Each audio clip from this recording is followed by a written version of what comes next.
over here. All right, chat. I pulled the academics on y'all niggas. I pulled the academics on y'all. My bad. I'm gonna get into the list of topics for y'all over here. Okay, big salute to everybody in the chat. Okay, Drake unfollows top 5. That's the first topic that we're gonna get into. We're also gonna talk about a little bit of things that have happened over the last couple of days. I don't know, kind of went a little bit viral. Little bit. Okay, we're good now.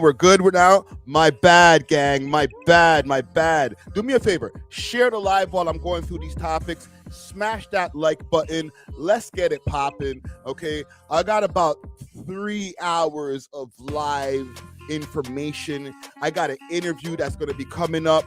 That's going to be in response to a Toronto comedian.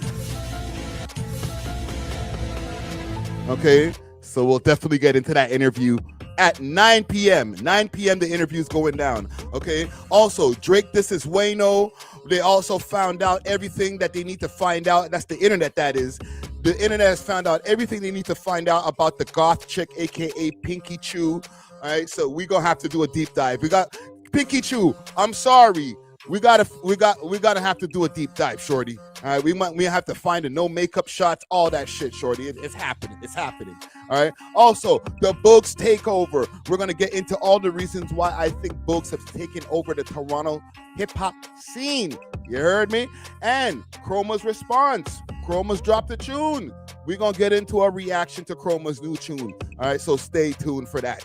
Okay. Also, look, R.I.P. Dopeboy DQ. There has been an update in the case of the killers that have been accused of killing him, and I definitely want to get into that as far as reduced sentencing, as far as some of the jail conditions over there at the Maplehurst. So we'll definitely get into that. Also, I want to find out from you people who are the top 5 Scarborough rappers of all time. Just Scarborough alone. Top 5 Scarborough rappers of all time. We'll get into it. Maybe we'll put together a list and post it and get the internet in. You know what I'm saying? So we'll think. We'll get into it. Y'all can think about it until we get there. All right. Also, Ryan Wedding's jeweler is facing extradition to the USA. His jeweler was involved in taking some of that money and cleaning it and doing all kind of shit. So we're gonna get into all of that scary, spooky shit. All right. Let me know what else y'all want me to get into. Comment gang strong. All right. Let me know in the chat. Spam the chat. Also, make sure to smash that like button, man. Smash the fork out of that like button. Let's turn this up. Let's get this to, I don't know. Can I get 200 people in this motherfucker, please? Shit. All right. But the only way we can do that is help from y'all. Share it out to whatever social media platforms are your favorite, and let's get it popping. Who's in the chat? We had a nice little party over there on Kick earlier. Big salute to all my kickers. Big salute to Easy Fecta. Big salute to J Chats. Who else is over there? Made for Academics is over there. Plot to You was over there. Yeah, man, Mr. 217K. In the motherfucking building. Big suit to Old John Crow 416. Who else is over here? Shyest Bud in the building. Over there from Kick. And who else? King Phillips in the building. Who else? Let yourself be seen. T.88. Carol in the building. Damn C 88 885. My bad. Let me know what y'all want to do. Let's get this out to the people. All right, big salute to Jan and Nicole, or Jane Nicole. Let's get it cracking. Let me turn this beat down. Let me turn the beat down. Low key, I'm kind of Marv still. I might have to get a little snackety snack while I'm doing this live. Listen, gang, I feel good. Went kind of viral. Okay, we dropped a piece of content. And I don't know what happened, fam. I thought I got hacked. I ain't even gonna lie.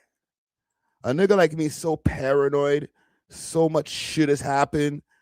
This channel that you're watching right now it's still under like super electronic hate.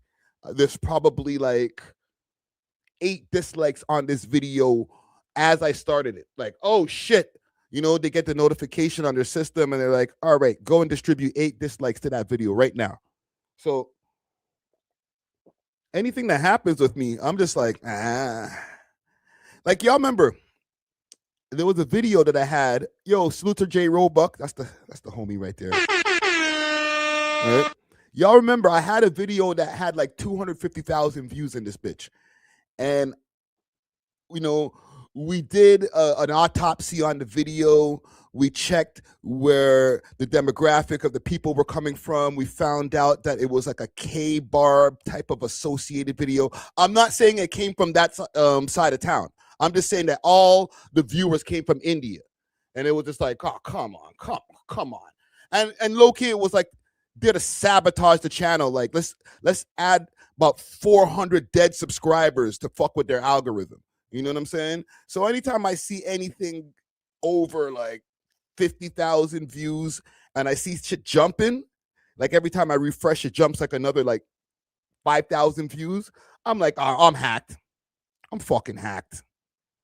So, boom, drop this video.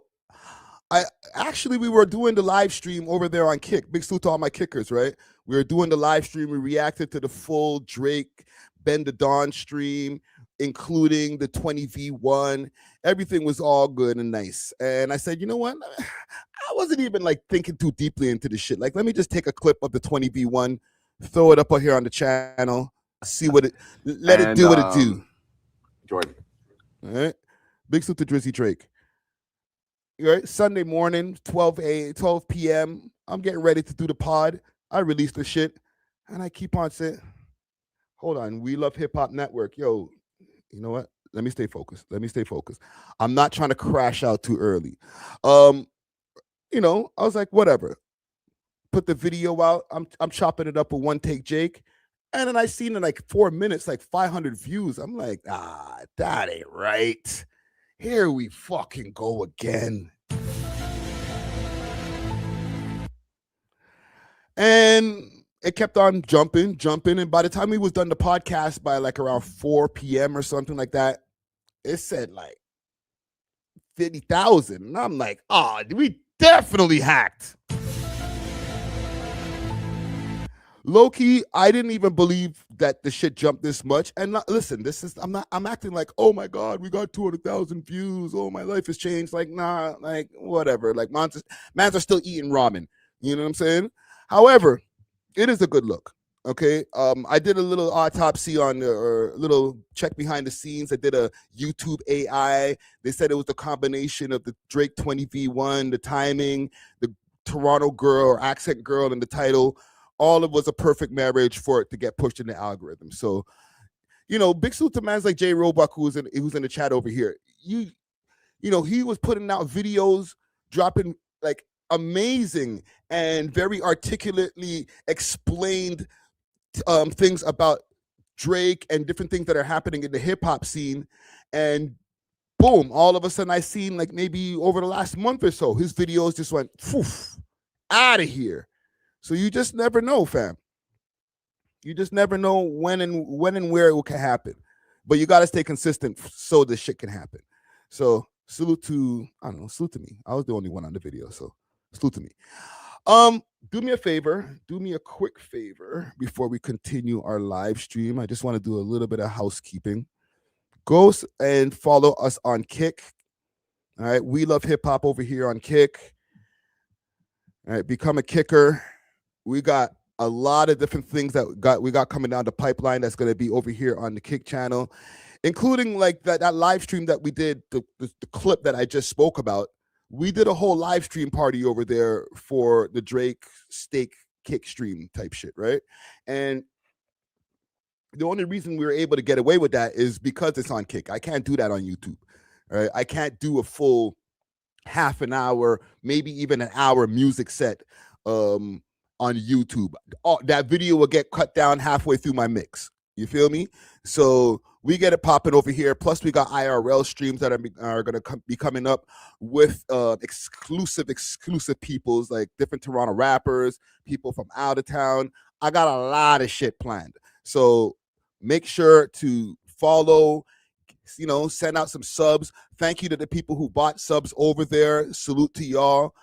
Listen, I'm kind of slow on the kick, so if I don't see the sub pop up, it doesn't pop up on my dashboard over here on StreamYard. So if I don't see your subscription or you gifting a sub pop up, I'm not trying to ignore you. I'm just kind of slow right now. Like, give the old man some time. I'll figure it out in not even that long. All right. Last but not least, the Clips channel. Go to We Love Hip Hop Clips. Let me make sure nothing's moving slow today. I feel like all of my windows are moving kind of slow. So let's make sure that none of that shit happens before we get into what we need to get into. Yes, here we go. We Love Hip Hop Clips. Anything that you see over here now, any stories that we discuss over the next 2 to 3 hours or whatever, any of the full podcast episodes, if you don't feel like sitting through a 2-hour, 3-hour live, 2-hour podcast episode, and you just want to get to the stories, it's all available over here. We Love Hip Hop Clips. I'm uploading maybe about 3 to 4. The other day I went stupid. I uploaded like 6 clips to this bitch. All right. So just keep updated on everything over here on We Love Hip Hop Clips. That is what you need for all shorter form content.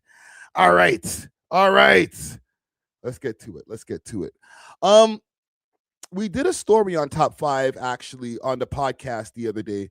Big salute to Steady Mobbin Podcast who joined us the other day for an episode of the pod, and we discussed Top 5 and him and his relationship with Drake and that being a little bit shaky because of a picture of LeBron James' son, Bronny James, that they took over there in Ibiza. You know what? I'll play a little bit of the clip. That'll make it a little easier.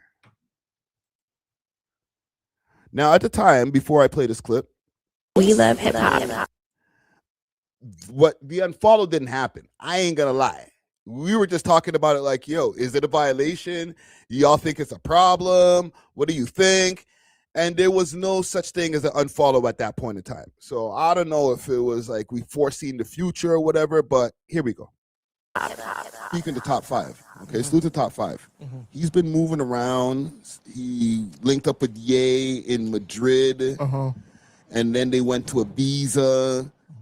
I think they're gonna go link back up to do another show. Like, you know what? My bad, gang. Because the clip that I used the raw audio by mistake. So I'm gonna go straight to the actual episode, and we'll just go from here with a nice cooked audio. My bad, gang. Trying to find them? Trying to find somebody. Trying to find some stories somebody could share with us. Yeah, no. I fuck with it. That's the noble mission right there. You know, in the Top 5. Okay, salute to Top 5. He's been moving around. He linked up with Ye in Madrid, and then they went to Ibiza. Alumni. I think they're gonna go link back up to do another show like just now.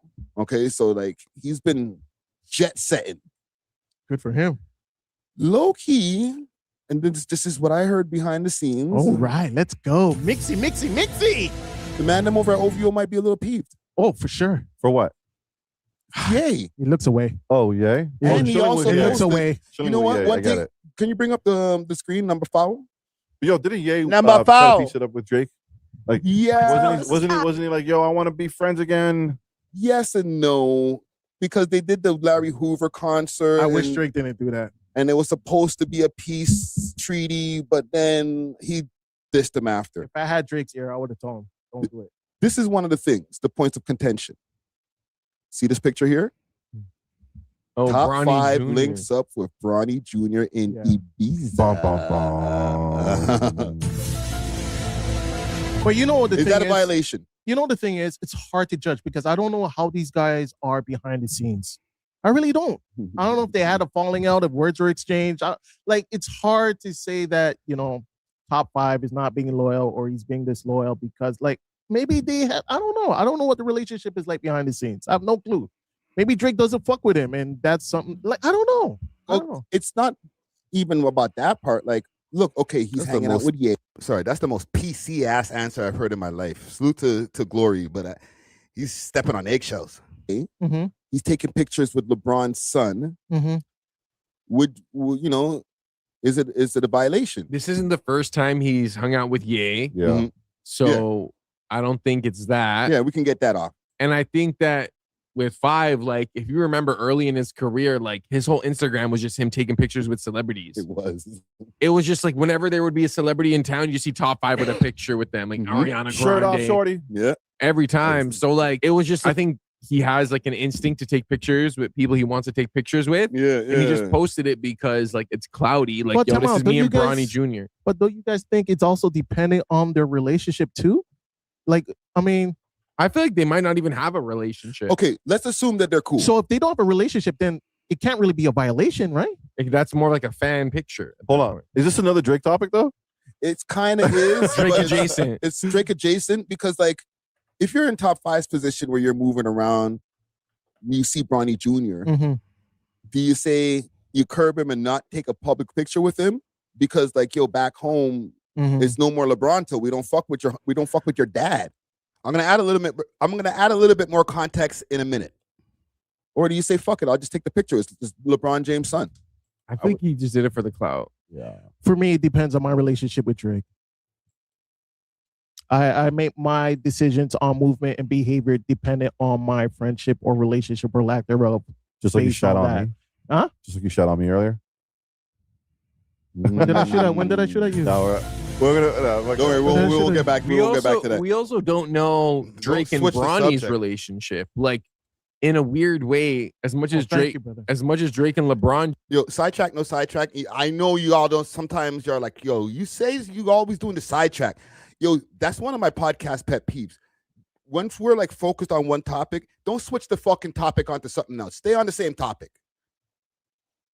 Come the fuck James on. have their own relationship. Like Bronny's an adult now. Like him and Drake probably have their own relationship that is outside of him and LeBron. Like, Yeah. so who knows? Maybe they don't have bad blood. Maybe Bronny and Drake are And cool, that's the but thing. it's just the dad. Like, you know, so many things happen behind the scenes. So many conversations happen. I don't even know what's what anymore. Like, we see these pictures and we make all these assumptions. I'm kind of tired of it because, like, we don't know shit. You know? Right? Yeah, but are the sins, what is the Bible Sins of expression? the Sins of your father. father. Yeah, does that fall on the son? Mm. Like I ain't got no Okay, issues so- with that's pretty much the breakdown there. So Top 5 had posted the picture with Bronny James and Bronny Jr., my bad. And not right after, because he posted it like a day before, and then let's say about a day later, there was the unfollow. Now, I'm not at liberty to say what happened in between, but I will say that as far as adding some context to this, they never actually resolved their issues, in my opinion. All right. Now, the way that this whole thing broke down, because once upon a time, these guys were taking pictures together, right? The way this whole thing broke down, it started with the Pressa posting. It started with Drake posting Pressa's album. You guys remember when Drake posted Pressa's album? Let me see if I can go and find something on Torontology. Let's see. Drake, Pressa. They might have look like near the top when Drake had posted Pressa's album in his stories. And this is after the announcement of National Treasures. Okay, we all heard about National Treasures and Pressa having his verse on it. That was cool, but not cool. Okay, and obviously for the people who are not in the loop, BFR and Top 5, the GGGs, they got issues with each other. All right, I don't think for the audience over here that I need to go backtrack into why they have issues with each other, but they've been having issues with each other for probably more than 2 years now at this point. Okay, but I'm not going to be able to find the post, but when Drake posted Pressa's album, that's when things got hot. It was like, let's see, Drake, Top 5 responded. He had posted Not Like Us in his stories. He was talking about, finally, I get to play this song. It got nasty, right? There's probably a YouTube video on this. Hold on. Drake, top 5, Not Like Us. Let's see. Because I remember when that shit happened. That's when it was done. Done.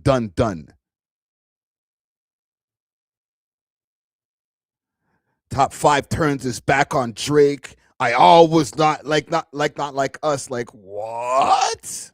Let's play this.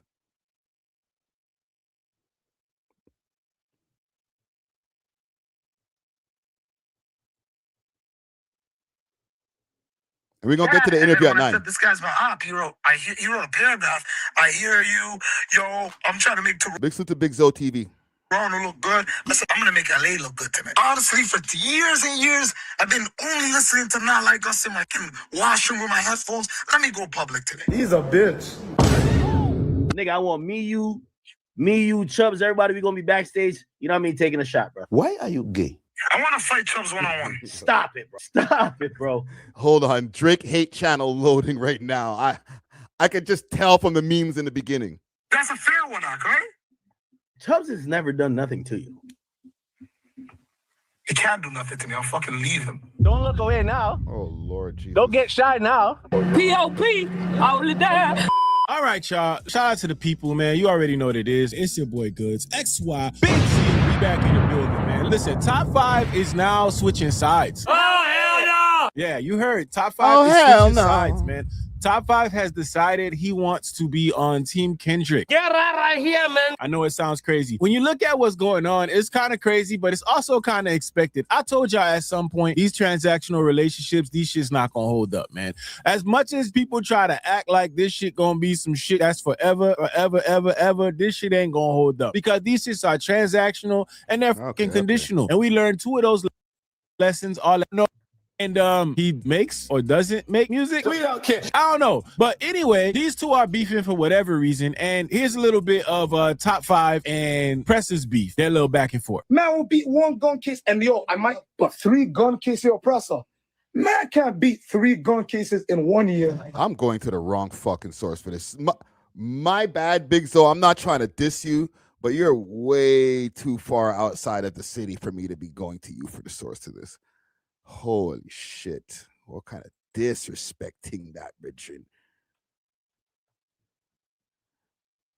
I'm not even saying what you're saying. I'm just saying for me to pull up just some complete non-Torontonian and be like, so let me tell you about the BFR. Don't do it. Don't. Just talk to the ones over here who risk our lives talking about this shit. Like, relax.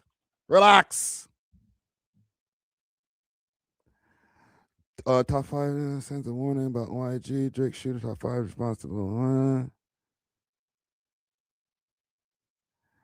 Top 5 crashes out on Drake and exposes. Fuck. Here we go. Emoji.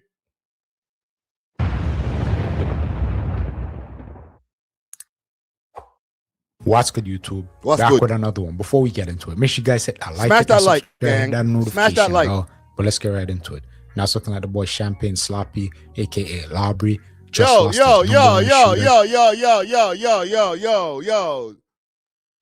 Yo, I'm gonna let that slide because I fuck with you, Rock Boy, but that's disrespectful, Bridget.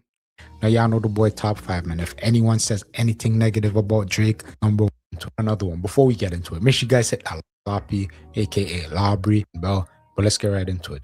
Now it's looking like the boy Champagne Sloppy, aka Labry, just lost his number 1 shooter. Now y'all know the boy top 5, man. If anyone says anything negative about Drake, top 5 is the first one, ready to jump out the whip, ready to get active now. I'm guessing he was expecting some kind of loyalty from Drake, and he feels like he didn't get that in return because top 5's been going back and forth with the BFR Wasgang guys who he was cool with, and he ended up having a falling out with them because they were partying with the Weeknd's crew who he felt like was dissing Drake. Now after Pressa dropped his latest album, Press Machine 2, Drake ended up posting that album to his story, and Top 5 was not happy about that. And can we say shout out to Top 5 for keeping the same energy no matter who it is? Because a lot of people in the city, man, if Drake did some shit they didn't like, they would have just hugged it and kept it pushing. But Top 5, it doesn't matter who you are. If he's feeling some type of way, he's going to speak his mind. And you got to give him that. Now, Top 5 ended up posting Kendrrick Lamar, Not Like Us, to his Instagram story with the caption, Troon, with a bunch of emojis. Hit a J3 jumped in Top 5 DM talking about, oh, we homies now, LOL. I bet. Top 5 responded by saying, my dog, what up? Hit a J3 responded by saying, what's happening, gang? You see how HB stay true to you. Top 5 responded by saying, man, that nail polish guy's a weirdo, for real, for real. Emoji. Now, he's talking about Drake. Y'all know Drake be painting his nails and whatnot. Now, Hit a J3 took to his Twitter. He had this to say. Now, Top 5 switching sides and posting that. Now, stay on that side. It be all good when Emirates be pawns till you off the board. A bunch of emojis. Now, y'all know emojis. Yo, listen, I'm gonna let the video run after this. But do you guys remember all of this shit happened? Because while I'm watching this video, I'm like, holy fuck, I forgot about all this shit. Hit a J3 popped out. Everybody popped out after that shit. Like, that was a big fucking deal. That song is a real point of contention. The man called him a fucking pedophile on the song, bro. So it's like, yo, bro, that's what you're posting? And then saying, yo, that's what I wanted to play the whole time. That's when it was like, done. It's fam, I'm done with you. We ain't friends no more. Academics, the leader of the nation of Drizlam, he had to call up Top 5, and this is what Top 5 had to say about the whole situation. Oh, what's going on, man? What's going? Hey, hold on. So I want to tell people what's up or what was up.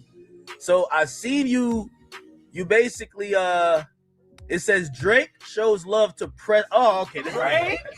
Drake shows love to Press's new album, and Press's biggest op, aka Drake's top shotter, Top 5 claps back by posting Kendrick. X shooter. I ain't shooter for him no more. No, you Drake shooter. Come on now. You told me you got a hit list. You say you moving around like you're moving around. You got a couple niggas to take out for. Tell me if that's not disloyalty. Okay, all right, hold on. All right, break it down.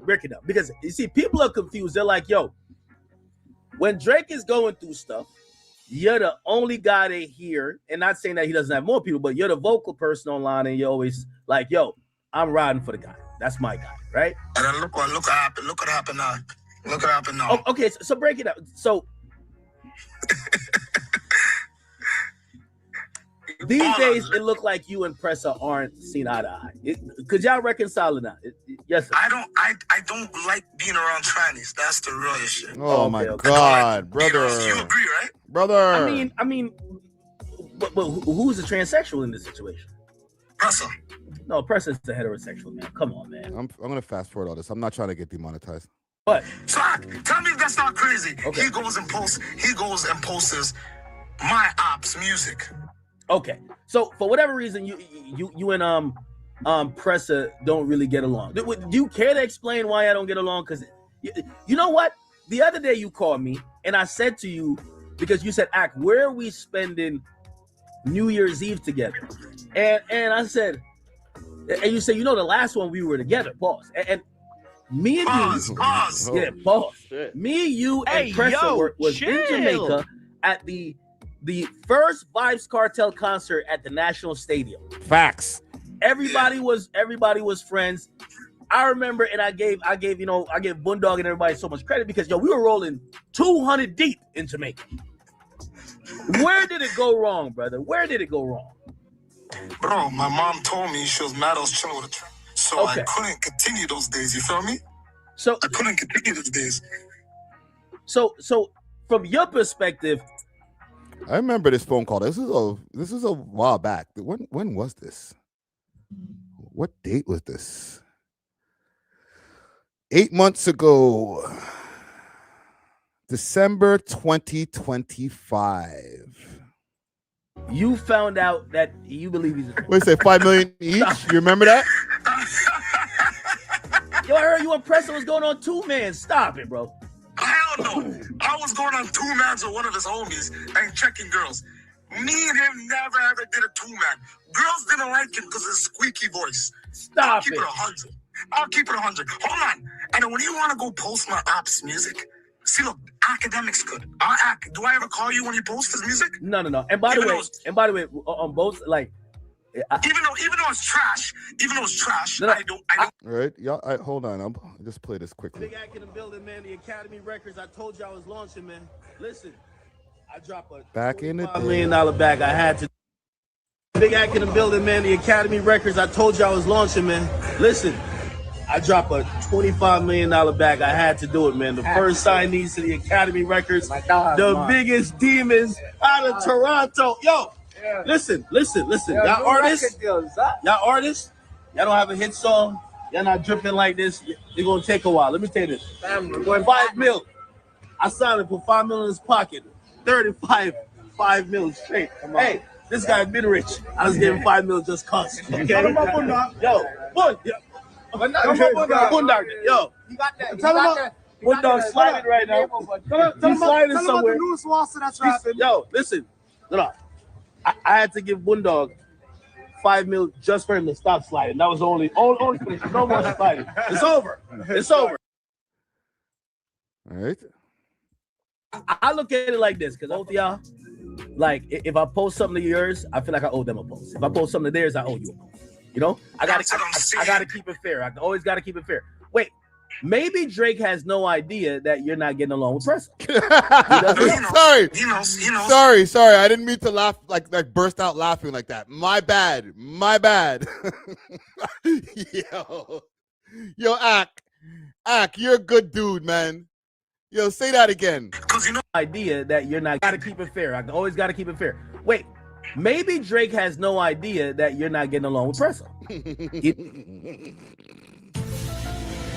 Yeah, right. I'm not saying that Drake is trying to flame up the beef or whatever, but I'm saying that pause. But Drake is like very tapped in. All right. He knows what the fuck.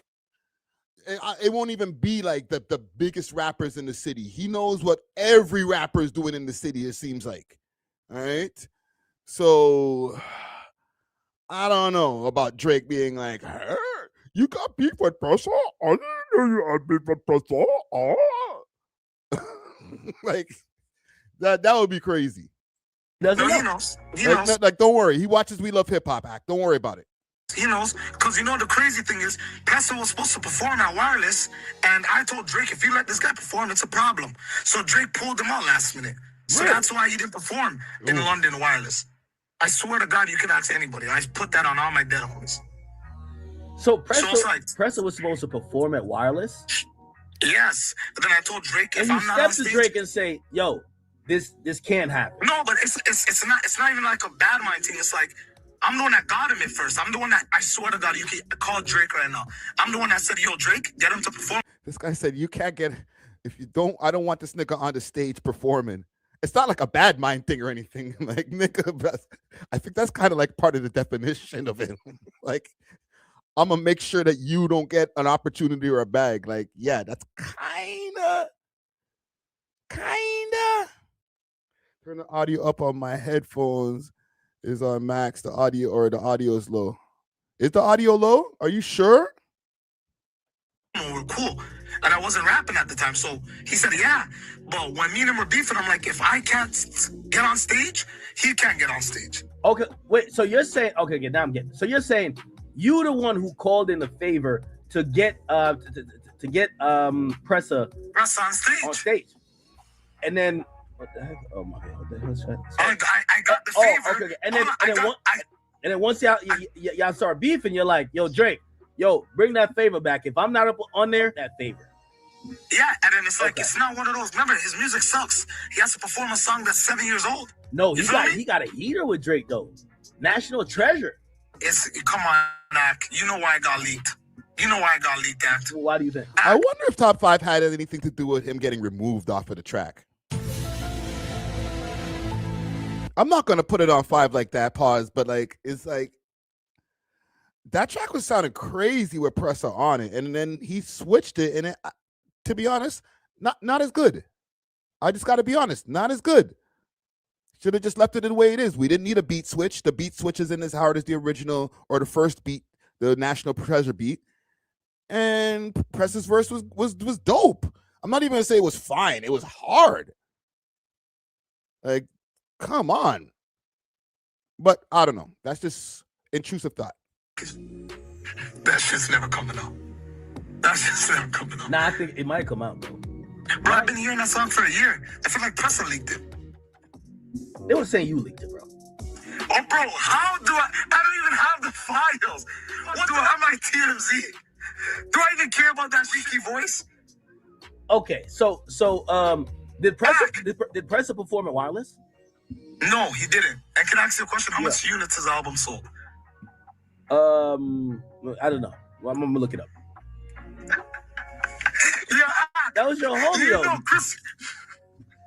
Hey, hold on. If you could post how much units he sold, I'll squash the beef tonight.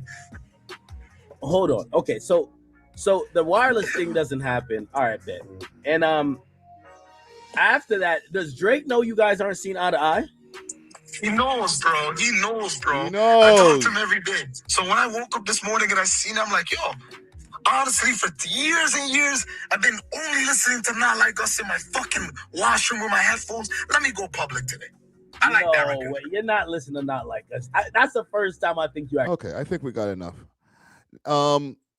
Basically, this is where everything broke down originally. This is 8 months ago. This is where the beef started between them two. Obviously, because of the Pressa and Top 5 beef, or the GGGs and BFR beef. Couple of things here.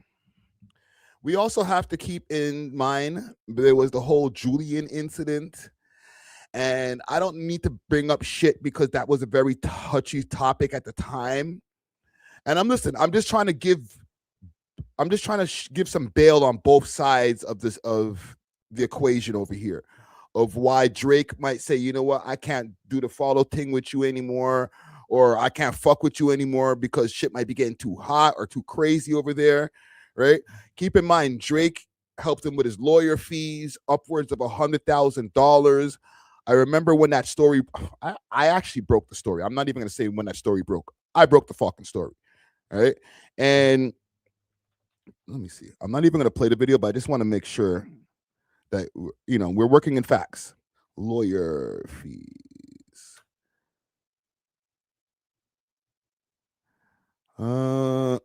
Update, assignment on it's in here. Right here. Is Drake paying for Top 5's lawyer? So that was a big fucking deal, right? People are always going to use that against Top 5, say like, bruh, the man hooked you up, paid for your lawyer. He's part of the reason why you have your freedom. You were able to get Gary Grill or Gray or whatever, and fucking he ate the case of hungry lawyer. You know what I'm saying? So people always hold that over his head. But then there was that whole incident with Julian and Drake and all type of freaking allegations. And I'm going to put heavy on the allegations that happened before. Look. I didn't create the algorithm. Look at one of the first things that pop up. The mystery disappearance of Top 5, Op, Julian. They're going to have a bunch of bullshit. Academics deleted stream, Top 5 and Drake, scam, mystery. Oh, bumbucklot. I got the content. Cut it back about 50%. I talk to you. Okay, that's the first voice message, or the second one's playing. So yeah, it's like he said.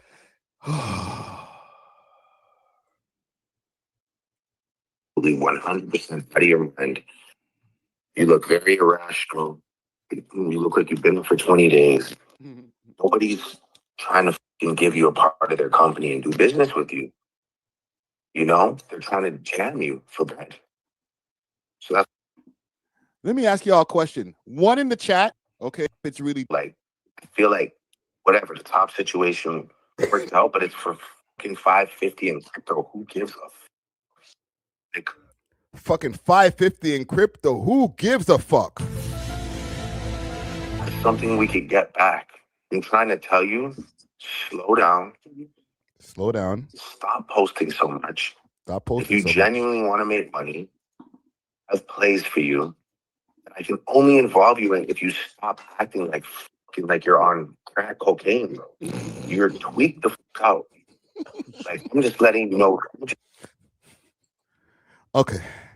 So the reason I played that video is because just to add context so that both sides of the equation can be examined of why these two gentlemen might not get along. Okay? Because in all actuality, Top 5 was, people will always say, well, he paid for your lawyer fees. The allegations, and I'm going to say the allegations are that those guys ran a lick on this Julian kid over there. And when I say those guys, that's when Pressa and Top 5 and all the Mandem were united, when they were all cool with each other, right? They ran a lick for like 2 million was alleged. I'm going to say again, alleged. They ran a lick for like 2 million on the youth and broke off Drake like 550 or some shit and then split the rest. Okay? Again, allegations, allegedly. Do you guys remember that? Because I don't want to be like, I'm not breaking any fucking news. I just have the memory of an elephant. I remember shit and I'm like in there like catching the stories piece by piece, play by play. You know what I'm saying? I interviewed Julian with Trap Lord Ross. He recapped the same story again. One in the chat, if you guys remember this whole debacle. All right, just so I'm not just talking out of my ass. All right, because like sometimes when I'm like trying to dissect this shit, I be feeling like I'm snitching, but like I'm not snitching. I'm like literally giving information that's been all over the fucking internet. Let's see, Julian. Trap Lord Ross. I remember this? Trap Lord Ross time Julian interview. No, this is it. Yeah. It was the whole stream. It was a live stream. It was these guys. It was really 5, bro. Like, I'm telling you, after they took that bread from me, bro, like I lost it mentally. Timestamp king. Supposedly they were drugging me, and I literally just started calling Herbo like a fucking monkey, N-word, and he just got mad. Like in the video, he's just like, oh, all this racist shit you talking about, monkey. Every breath in my body. But we were cool. We got a song together. Like if you go to my SoundCloud, like we have a song. Like we linked up when I was like 19 and we did a vlog at Timepiece Trade. But like I don't really got nothing against Herbo. For me, that shit was just all internet shit. I thought it was hilarious. Okay. So yeah, he basically mentioned it right there in like 2 seconds. Okay. So as far as the back and forth, I could see why Top 5 might feel like, yo, okay, yes, you've done stuff for me, but I'm out here. I got my, I'm putting my head out or putting my neck on the line, literally. Okay. And we'll get to that in a second. And, you know, I'm calling you, you know, I'm claiming that I'm your shooter and I'm going at the West Coast. And I got all these guys that, you know, if anything happens, they're going to try to fly his head. Right. Also, keep in mind, it's benefiting him for his clout and notoriety and elevation as well. So there's 2 things that are happening at the same time. All right. I'm not stupid. For anybody, even from OVO who might be watching this, I'm not dumb. I know that he benefited from that as well. But when it comes to now, I guess, fucking with his ops, which Drake has been fucking with those guys from time. Remember, Drake bought Pressa on his first tour. The first time Pressa ever did a live show was at the Boy Meets World tour back in like 2016. So he's been fucking with the BFR camp from time. So not fucking with them is not going to be an option when it comes to like, he's not picking a side. That's not happening. Right. And I don't think even with Top 5 in the conversation he had with academics, he was asking him to pick a side. Okay. I think once things happened in the UK, okay, and that was obviously a huge story. Once things happened in the UK, things got out of hand. The mystery surrounding Top 5's condition only deepened. Rumors were flying, footage was circulating, and no one knew for sure what was real. But then, Top 5 broke his silence, and he did it in the most cryptic, calculated way possible. He dropped a photo of Donald Trump, captured just seconds after surviving an assassination attempt. Yo, chat, low-key, I didn't have these timestamps ready. The timestamps are just giving themselves to me. His fist raised in defiance, blood dripping down his ear. It was his way of saying, I'm still standing. But YG wasn't impressed. In response, he fired back with a photo of the shooter, the kid who nearly took Trump's life. The message was clear and brutal. Don't celebrate surviving. Remember who pulled the trigger. The next day, DJ Academics provided the world with an update on Top 5's condition. He said 5 had undergone surgery and was in recovery.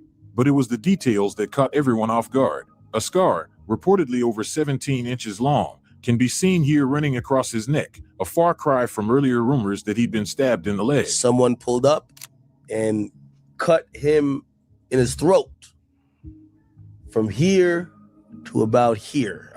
From his description, it was 17 inches. He's currently in the hospital. He can't travel for a while.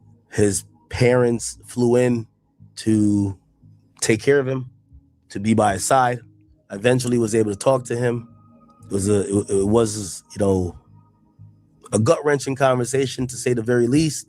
His whole neck was bandaged up every few seconds because I guess, I don't know how the cut works, but I guess there was fluid getting into either like his airwave or whatever, but he kept coughing like every single time. What I will say is that he's lucky to have his life. It's some ominous fucking music. While talking to him, he told me that he feels lucky to be alive. 100%. This new info shifted the entire narrative. The attack wasn't just a scuffle, it was a near-deadly ambush. Then, just days later, Top 5 surprised everyone again.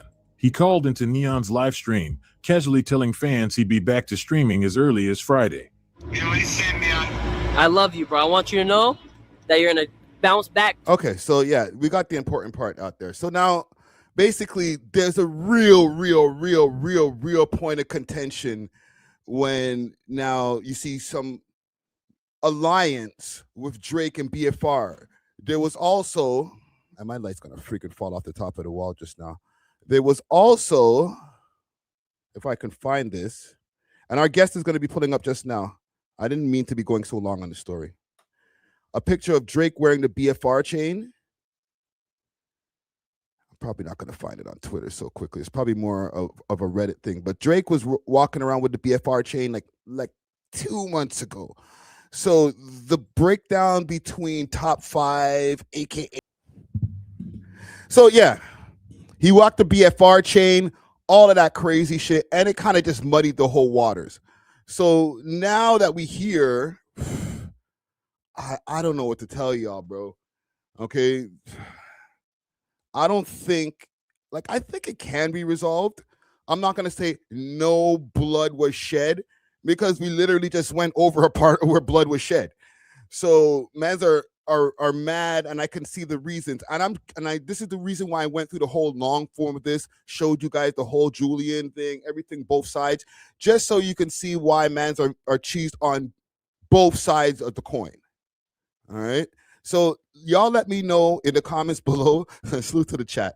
I'm like producing in real time. Let me know in the comments below what y'all think. Can this beef ever get resolved?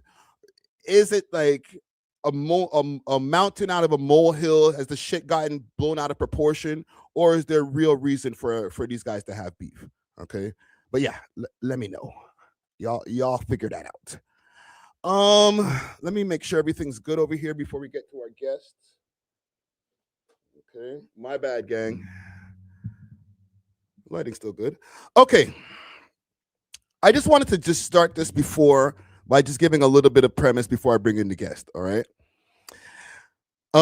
I've been seeing him pop up on my timeline recently when it came to Mr.Lewinn, aka Mr.Lewinn. He had dropped the video giving some information about the whole robbery that went down. Apparently he was there as one of the people in the robbery, and he gave some wild information. Y'all remember this? I tried to bring up the story, and the shit kept on disappearing. I'm thinking to myself, what the fuck? Every time I go to, and listen, this is 2 times. It was one time when we were doing the live stream. I went to go pull up the story or one of the stories, and I was like, all right, let's go pull it up now. Boom, gone. Next time I was doing the pod with the gang, I was like, oh yeah, that guy, you know, Inside Connect. Yeah. Boom, go to pull up the story, gone again. And I've been, you know, I followed his page. I've been taking in some of his content. He gives a lot of information about how some of the injustices inside and just some of the ways that some of you youngins, if you get fucked up in the system, how you should handle yourself, right? So very informative page. You know what? Before I bring in the guest, okay, and I'm not trying to slow walk the dog or anything like that, a part of my petty also started to come out. Let me pull this up. Okay, and salute to Randy. So I made this post over here. Black Mob versus Friday interviews, okay? We were talking about who, like, you know, we had the interview with Steady Mobbin the other day, Q. And it's good because Steady Mobbin's audience came out in a frenzy. But then I noticed somebody over here in the chat. Dun, dun, dun.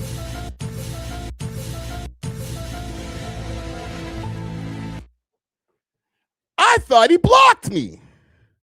We went to go pull up this nigga's page the other day. I couldn't find it. I thought I got added to the legendary block list. He probably got more people blocked than I have, like, following me on Instagram. Low key. So he comes in the comments here. Not a single nigga in this comment section said the other guy's name. I woke up, returned fire. Aren't you the weirdo who threw his people under the bus after a robbery? Yeah, that's him. The comment section understood the assignment. I think I responded to him again. Love this comment section. I was like, this nigga woke up with jokes. This the only one that actually does journalism and does not unless and not unless chatter. Shout out Black Mob and Mob with Us, Real Toronto Podcast. Salute to them. I responded, you're not funny, Lewin. He responded, fully respect platforms in the city, not an outsider masquerading as one of us. By the way, Black Mob's from Ottawa. So yeah, that didn't work. Full love and respect to my guys. Keep putting on the 60-year-old nigga in, putting the 60-year-old nigga in his place. I responded, you're a clown, bruh. The whole city hates you, and your stand-up is garbage. Just the facts. Did he reply? In your basement, like Friday, where your damn house. I said, you know what? Fuck it. Okay. Fuck it. So, with no further ado, I would like to welcome to the We Love Hip Hop live stream that we have going on right now. Inside Connect in a motherfucking building. Let's go.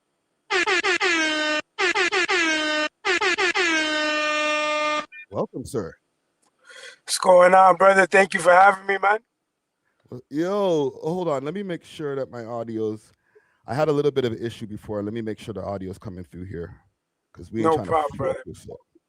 No we ain't trying to fuck this up. Audio, real tech, Say something again. Yo, can you hear me? Loud and clear. We love hip hop. Welcome, sir. Welcome. Thank you for having me, brother. I appreciate it, man. So before we get into any of the fuckery, because you know I'm here, always here for the fuckery. Tell me about your page, brother. I see you on Instagram talk. about like inside and different things like that, like giving game on jail. Like, can you put us on to like what you do on your Instagram page? 100%, brother. Thank you for this opportunity, man. So listen, myself personally, I've been through a lot in my life, you know. Just, you know, growing up, a lot of the decisions that I made, you know what I mean? Getting involved in a lot of fuckery, you know, as you said earlier, you know what I mean? That's how I know about all this fuckery. Cause, you know, I spend a lot of time in it, bro. And in all honesty, bro, it cost me a lot of time in my life.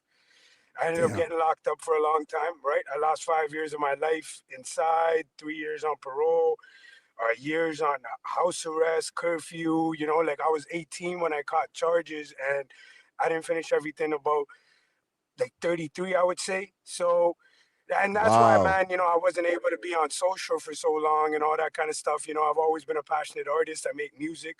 A lot of people know me through my music, but my platform is really just about, you know, a lot of the experiences that I've been through and to be able to, like you said, you know, you said a key word earlier when you introduced my platform and you said it's informative. It's to be able to help guys that will be going in to be able to do easier time so they can, you know, learn certain things. And, you know, a lot of it you have to learn, a lot, the pain you're going to have to go through and experience it. But if there's anything I can do to make their time easier, I would like to. A big focus is to be able to help ex-cons rehabilitate. You know, I have a lot of ex-cons that reach out on my page. You know, some that are, you know, still going through the transition phase. And the whole goal of my page, brother, is to be able to help ex-cons ease their rehabilitation process and to be able to help the youth make better decisions so they stay off the streets. And I'm using my own experiences to be able to do that and to push that message out. And I had somebody in my comments ask me about house arrest. I'm trying to find it. I can't find that comment. I would reply to you on here. Whoever you are, I hope this message gets to you. Listen, I talk a lot on this channel about the time that I've done in Yo, can you hear me now? I can hear you. I did on conditions. I'm just playing one of your videos. Oh man, curfews. Perfect, brother. Sorry about that. No worries. House arrest, ankle bracelet, no ankle bracelet. Look, I know this is a very, very stressful time. You know, during the whole process for you in particular, because you don't know what's going on. You don't know if you're gonna go to jail. You don't know if you're gonna beat the case. Or So okay, perfect. let me ask you now, as far as like the bids, is this like is 5 years the longest bid that you did? Yeah, so I got 8 altogether, okay, and it was given to me in 2. I say 8, bro, because pretty much I didn't finish the first 4, and I caught the next 4. So I just sum it up all together. I was 2 weeks away from finishing my first bid, and I caught another 4. So it literally just ended up going back to back. I had the first 4 for the ARs, the armed robberies, and then the next 4 for the aggravated assault, right? And just going through all this. Yo, you can still hear me, yeah? Yeah, I can still hear you. Perfect. Yo, just going through all this, bro, and all the pain and all the loss and everything that you go through, bro. And I feel like just, you know, one message I want to say right now, bro. You know, my channel is for people, for the ordinary people and for the average people. In a sense, what I mean by that is for the guys that have been through the pain that I've been through.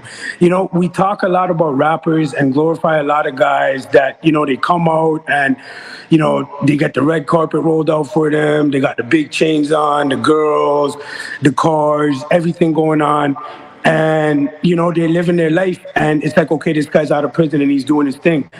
But in all honesty, man, there's only a few people like that. But there's millions of people like me. There's millions of people like me that come out and that don't have nothing. And when we leave those doors, there's no one there. Maybe one person to pick us up. And when we go home, we have to go and get a job in construction, a shitty job we don't want to take, just to be able to pay the bills and make the grown man decision, even though we know we could go back to the streets. And that's what my channel's for, bro, because I feel like a lot of guys that come out and they're rapping and they're telling their stories, bro, there's only a few guys like them. They only, all due respect, I'm not hating on them, you know, nothing but love. I love to see brothers win. But in all honesty, bro, it's only representing maybe like 10% of less of the population, bro. 90% of us come home, brother, and we gotta ride around in Hondas for a while, brother. we gotta borrow a car sometimes. You know, we don't got nothing, brother. And we gotta get into construction, and we get slept on, bro. We don't get somewhere we can go to talk, to do what we gotta do, to voice our opinions, to make our lives matter, to be able to glorify the 9-to-5 life, brother. After coming out of prison and going through all that and being able to get a 9-to-5 job and build a career is a hard-ass task. Bro, I'm the first guy. There's a lot of guys around the world doing this. But in Toronto, brother, I'll tell you this, I'm the first guy to flex a diploma. I'm the first gangster rapper to come out of a jail cell and flex a diploma.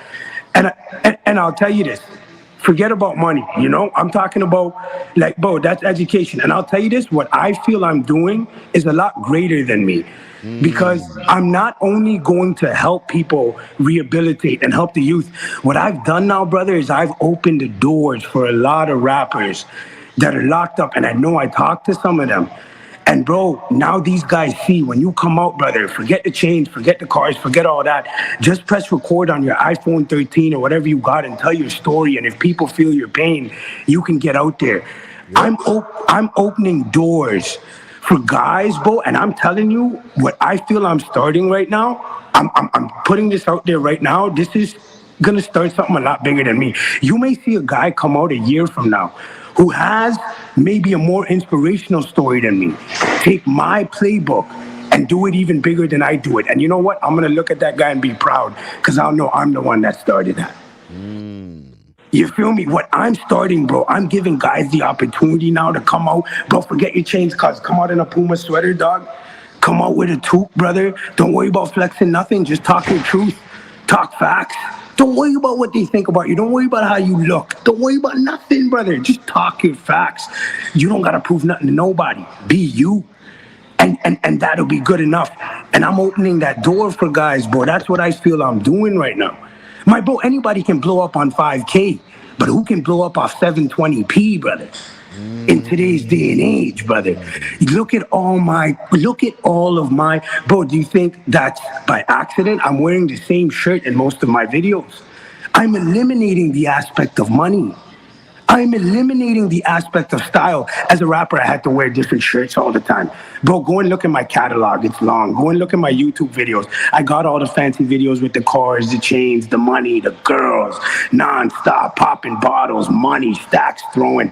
Bro, how many times a man's gonna switch clothes? My guy, just be you. I'll wear the same shirt and just talk my shit. And guys are gonna see this. You don't think guys are seeing this behind prison, bro? You don't think guys at night are checking their phones and watching this and seeing what I'm doing?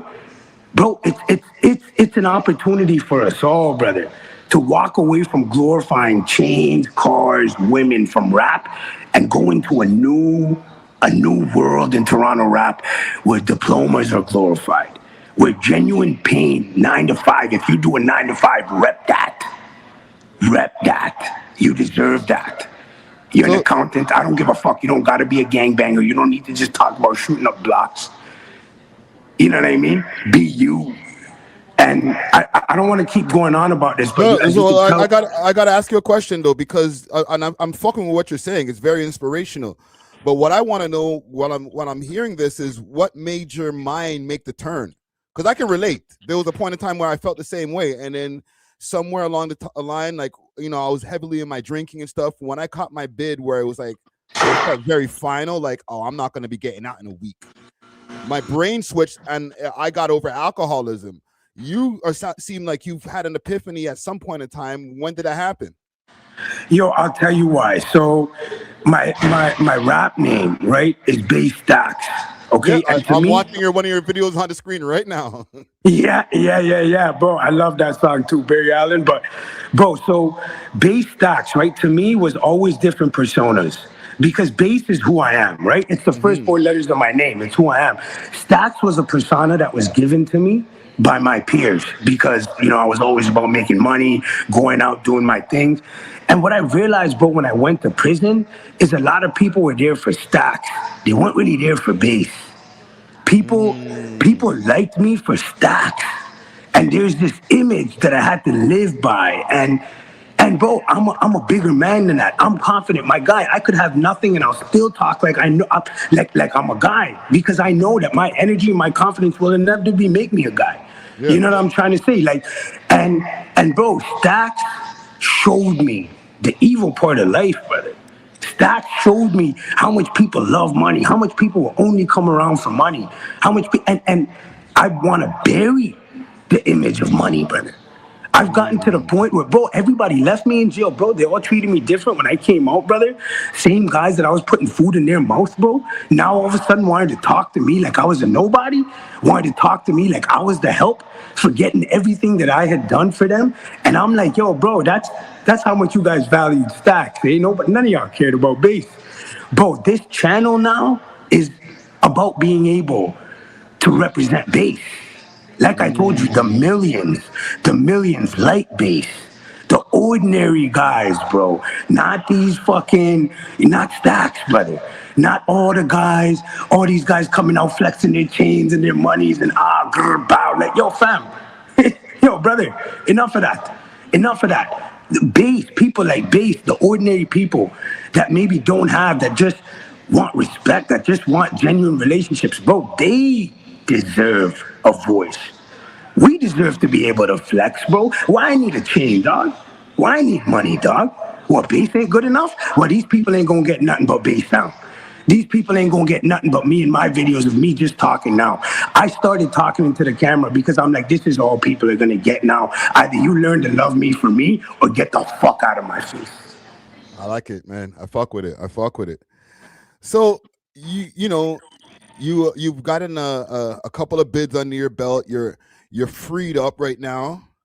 And one of the things I saw is a video of you talking about I guess a armed robbery that you did with Mr.Lewinn. Before we get to that, okay? Yeah. Before we get to that, because Mr.Lewinn, while that happened, like while that story came out, this was off the heels of him getting a cease and desist from Major Hype. He had a cease and desist with somebody else behind the scenes. There was a bunch of different podcasts that it seemed like there was a pylon that was happening on Mr.Lewinn because of just some of the weird activity that he was having back in the day. And then you popped out with your video. What happened to the video, brother? Okay, so yo, I'm gonna tell you the honest truth about it. Okay, everything first and foremost that I said is facts. Okay, and we're gonna get to that. Let's keep that separate about what you said. Separate. So I'll give you the short answer as to why I took the video off. Yes, and I was talking to one of my dogs about this yesterday. I've talked to a lot of my dogs about this. And bro, this is the best way I can explain it. One of my dogs, he literally did this. Like, if I could show you, bro, he's like, you had your foot on his throat and you were squeezing, and he chose to let go. And I'll tell you this, brother. I'll tell you why I chose to let go. Because I remember being at work when I realized that all this shit was going viral. I seen 100K on the first video. I seen, thousands of views hitting on the next. And I realized right there I had the power to bury this guy.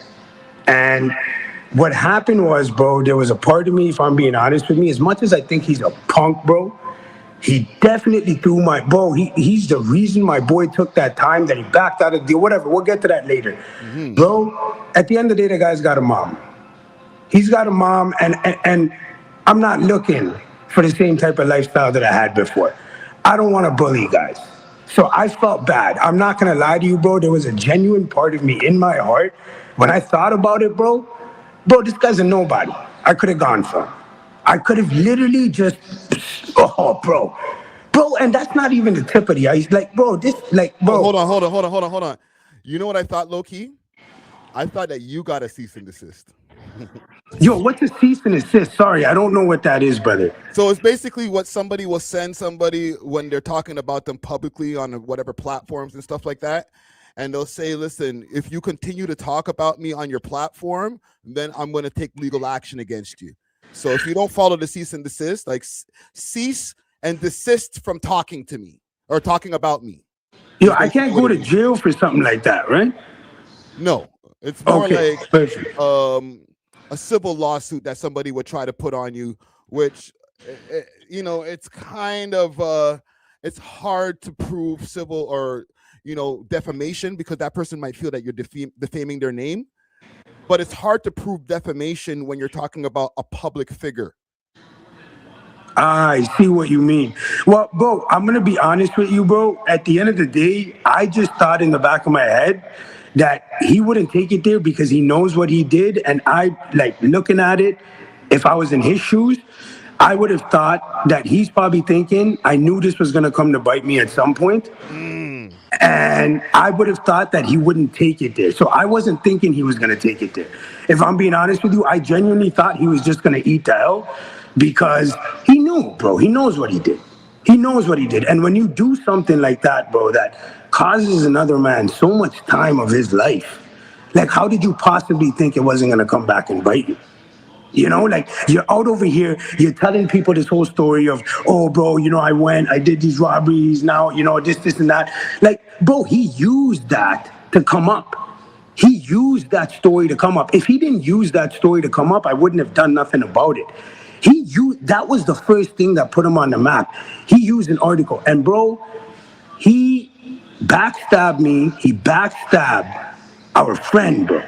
He knows who I'm talking about, bro, who did extra time for him, didn't pay us any respect, and then used my name, I felt, to blow up because those robberies that he's talking about, bro, those are my stories.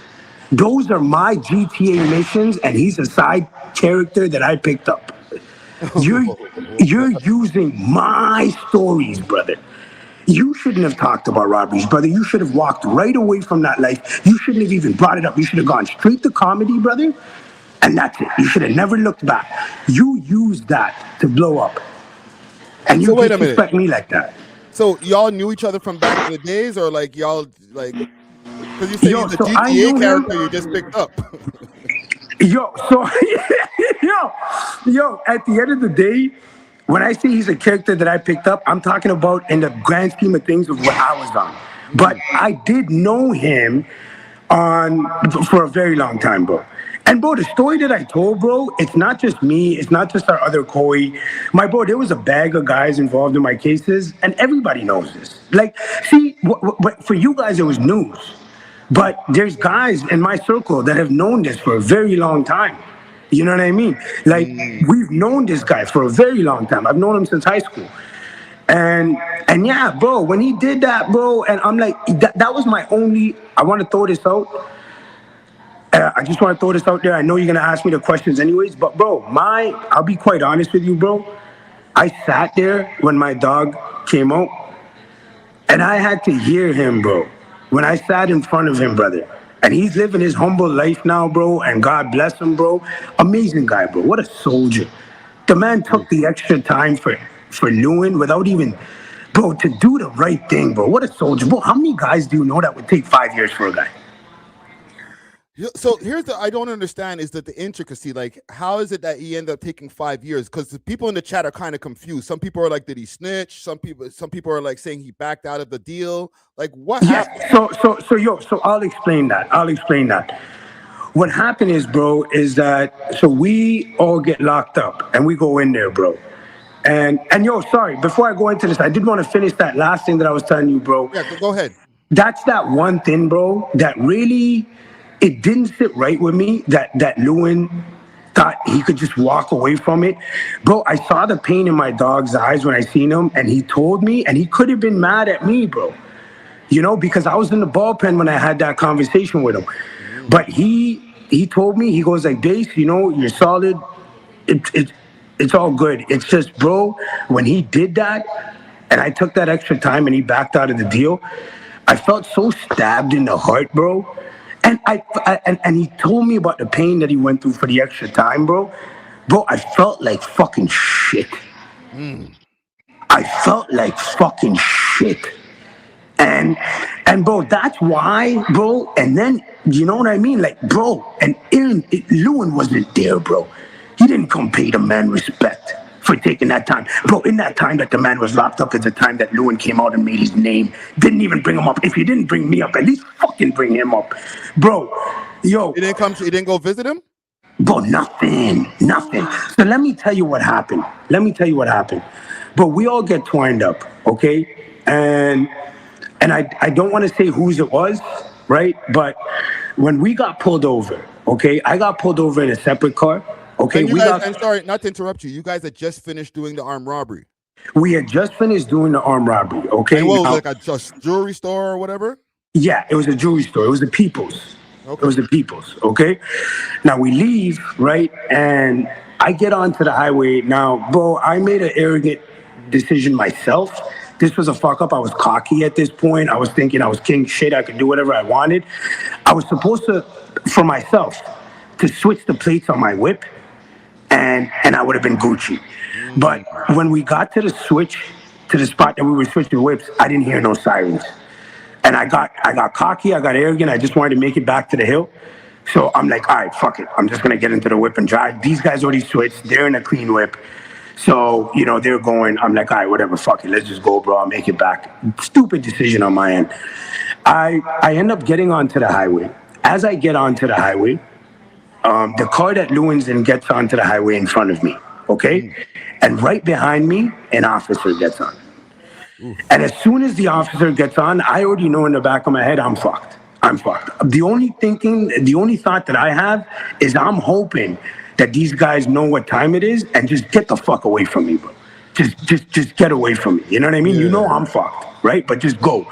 So now we get onto the highway, okay? And I get into the middle lane now, and the cop comes behind me in the middle lane. These guys did the right thing. They went all the way to the left, and they started distancing themselves from me. And they start driving away, and I'm like, okay, sick. At least they're gone. You know what I mean? And I'm like, whatever, I'm going to take it. You know what I mean? So now I'm going past every exit, and every exit that I'm going past, 2-3 cops are getting onto the highway. I already know what they're doing. They're setting up, you know, yeah, exactly, right? They're gonna completely surround my car. I've already made up my mind. I'm not running at this point. I'm done. You know what I mean? Fuck it. I'm not gonna speed off. I'm gonna just take a bit at this point, you know? And so they surround my car and eventually end up bringing me to a dead stop. All turn on their silences at the same time, bring me to a dead stop, come to my car, drag me out the fucking car, put their foot on my head and go like, welcome to Durham. That's what I remember, man. Welcome to Durham. I'm like, fuck. So anyways, they take me to the interrogation room now, okay? And I'm not saying shit, and I'm like, all right, whatever, you know, everything is good. You know, whatever, I'm gonna take this little bid, you know, at least these guys got away, right? Then the cop says to me, he goes like, oh, you don't wanna tell me what happened? It's okay, I'll just ask Mr. Lewinn, he's in the other room. Oh, shit. And he says his name. So now, in the back of my head, brother, I'm tripping out. I'm like, fuck, he caught him. But I don't want to show him this, right? Like, I'm on my face, I'm just going to act like, yeah, yo, I don't know who the fuck that is, whatever, you know? But in the back of my head, I'm like, fuck, we're all fucked, obviously, if they caught him. The cop then says to me, he goes like, oh, you didn't know? He goes like, yeah, when we pulled you over and you weren't in the car, I told the units to catch up with the car that got on right in front of you. Oh, man. They caught up with that car and they got him. And he goes like, you know what the funny story about it is? When we caught up to your boys, they were just driving away regularly. If they had gone a little bit faster and passed one more exit, they would have been out of my jurisdiction and I would have had to radio in the next jurisdiction. They probably would have gotten away. I wouldn't have gotten those guys on the highway at the time. You know, like I wouldn't have gotten the other jurisdiction to get onto the highway and lock it off in time. But they caught him just in time. So he's telling me this shit and I'm like, yo, that's fucked, bro. That's like, fuck. I'm like, yo, I wish they went a little bit faster, whatever the fuck it is. Anyways, yeah. Everybody's twined up. So now I go and I see these guys in the holding cell. I go and I talk to my dog, okay? All right? Name, Nappy, okay? That much I can tell you. I'm not getting no Govy, but Nappy. That was my dog. Lewin knows who I'm talking about, bro. Salute to him. Right? Say that again? Let's salute to him.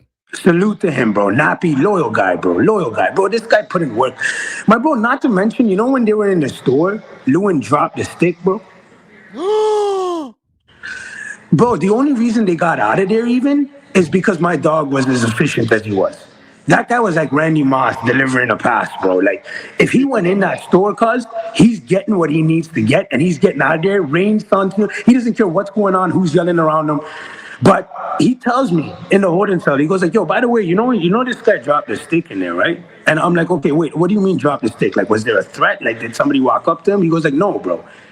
I think he got nervous and dropped the stick while I was doing whatever I was doing. And then I just fucking got up. And bro, take this embarrassing part, bro. This is how much of a G my dog is. On their way out, my dog calmly told him, pick up the stick. What? My dog calmly had to tell him to just pick up the stick. Lewin was gonna run out without the stick. Yo, bro, like you're gonna make me fucking break my laptop, Bridget. What the fuck Brother, are you telling me? but yo, taking how much of a G my dog is, that while he's doing everything he's doing, he still has enough time to hop over and just calmly, like, I don't know, play therapist or some shit for a second and just tell this guy calmly, yo, just pick up the stick. Because he's like, whatever, we already got what we got. Like, what we needed, we can get out of here now, you know? And then, like, hold on, it was like, it's gonna be okay. It's gonna be okay. It's gonna be okay. It's Like, gonna be okay. Let's bro, just go. and fam, and bro, Lewin begged me for this. He knows this. He begged me to put him on. He begged me. I tried to tell him, nah. For anybody that's gonna get in the comment section and say that I send a puppy to go and do this, this puppy begged, and this puppy did shit in the past to try to earn my trust. At the end of the day, bro, this guy put himself there, and then, bro, anyways. So now we're in the holding cell. I tell Nappy, I'm like, all right, yo, whatever. I'm like, yo, listen, you know what the problem is, bro? Because in their trunk, they found some extra shit. And I'm not going to say who that shit belonged to. Okay? And I said to him, I'm like, yo, here's the problem. If we let that charge go on, then Lewin's going to start talking about other shit. And it was in the whip. If you're cool with it, dog, hug that. Because you were driving it. You know, for me, I'm in the other whip. It don't even make sense for me to throw myself under the bus, right? I'm in the other whip, and you know I'm already taking a bag of other time. Because I ended up getting more time than all of them. It's just so we're clear, bro. It's not like I was telling other mans to take time that I wasn't taking. If I'm asking one of my dogs to hug a charge, they already know what I was on. They already know that, yo, at the end of the day, Base is taking more than all of us anyways. So, and I did, you know what I mean? But at the end of the day, he decides to hug the charge. And he says, no problem, bro. Does the right thing. I tell it, Lewin. I'm like, yo, Lewin, I did you a favor, dog. We're trying to get you out of here with minimum time, okay? All you got to do is take this 1.5 years. All right, we got caught on scene. He's taking the extra shit and you're good. Lewin's like, thank you, bro. I really appreciate that. Thank you, this, and that. You know what I mean? Agrees to take this deal. I tell my dog it's a go. We show up to court now. We show up to court, and my dog takes the plea, signs the papers. Lewin's turn comes to sign. He had already told us that he's going to agree to this. Lewin doesn't sign the papers. Lewin doesn't sign the papers. And my dog, bro, you should have seen the look of shock on his face. So pretty much what he did, for anybody that doesn't understand this. Yeah. By getting my dog to take those extra charges, what he did was he played it in a way where now that my dog took those extra charges, Lewin would no longer have to fight those charges. Lewin was now only fighting the robbery, which he was planning on going ahead and fighting anyways without telling us. Right. So he was trying to get himself in a situation where he could have walked away from everything scot-free. And the thing is that, bro, to convince you getting away scot-free is not a problem. Get away scot-free if you can.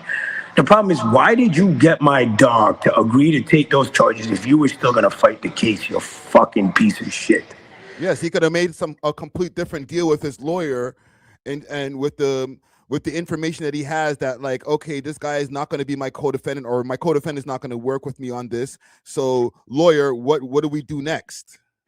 1,000%, brother. 1,000%. And when he did that, bro, my dog got put in a situation where now he couldn't back out. He's already signed to this deal, right? Because think about it, audible at the last minute. Say that again? Your dog, who already signed a deal, can't just be like, hold on, let me unsign that. Exactly. And think about it, bro. If Lewin is going to say, oh, what's wrong with me fighting the case? Why didn't you let my dog fight the case too then? Why didn't you let him? Bro, I was fucked already. This ain't about me. Because, bro, I was on a whole deeper shit. Because I'm fucking running licks all over the place. So, like, I got, like, bro, Lewin was a nobody to me. You know what I mean? I had much more pressing matters and a lot of other guys that I was dealing with. And I had other shit going on. So, Lewin was a nobody to me. This case wasn't even like, I'm like tripping balls. Like, fuck, this is why everything is over. For my dog, though, bro, this was a big deal. This was the only one for my dog, and this caused him a lot more time. And, bro, here's the thing. Here's how you know, just to give you further proof of how much of a bitch move that really was, dog. The man literally, dog, told, like, when he tells his lawyer that, yo, I want a better deal. Yo, can you hear me? Yeah, I can hear you. Yo, he tells his lawyer, yo, listen, I want a better deal. His lawyer told him, yo, your buddy taking that charge for you was actually the best deal that you were gonna get. Okay? Yeah. And he goes like, yo, take the 1.5 years. He fires his lawyer. Okay? After he fires his lawyer, because his lawyer can't get him away with nothing, he hires another lawyer. Okay? That lawyer tells him that, yo, I can't get you away scot-free. You're gonna have to take this 1.5 years. He fires that lawyer. Okay? I'm already in the penitentiary doing my time at this point. Okay? I'm in Beaver Creek Medium at this time.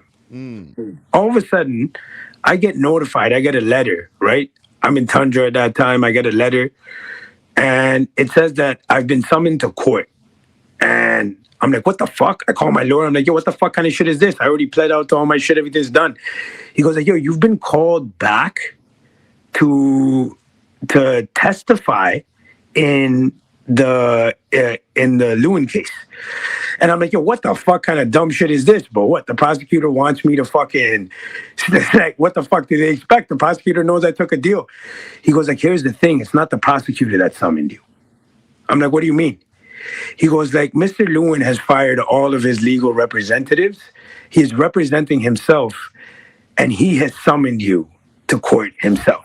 Oh my God. And I'm like, wait. So I'm like, yo, hold on. Let me get this straight. I'm like, what the fuck's going on here? Why is he summoning me to court? My lawyer's like, yo, what I believe his intentions are. We never got to the bottom of it because I never ended up getting to the stand. My lawyer made sure I never took the stand.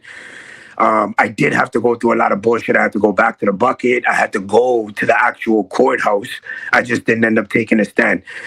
His intentions were what we believe. This I cannot prove 100%, but this is the only thing that made sense to me and my lawyer. He wanted me to say that I forced him to do this. Oh my God. And what happened was, so when I got there, and bro, take me in for a second right now, bro. Me being the guy that I am anyways. I asked my lawyer when I get to court, I'm like, yo, hypothetically speaking, is there a chance that I could get this guy off the case? You know what I mean? I'm like, is there a chance, because I'm already doing time for it, right? Is there a chance that I'd be able to take this guy off of it? Because it's not like I'm getting extra time anyways. Right. My lawyer goes like, yo, here's the fucking problem. If you go on the fucking stand and they got you under oath, fuck this case, buddy. I'm worried about everything else they're going to be fucking asking you.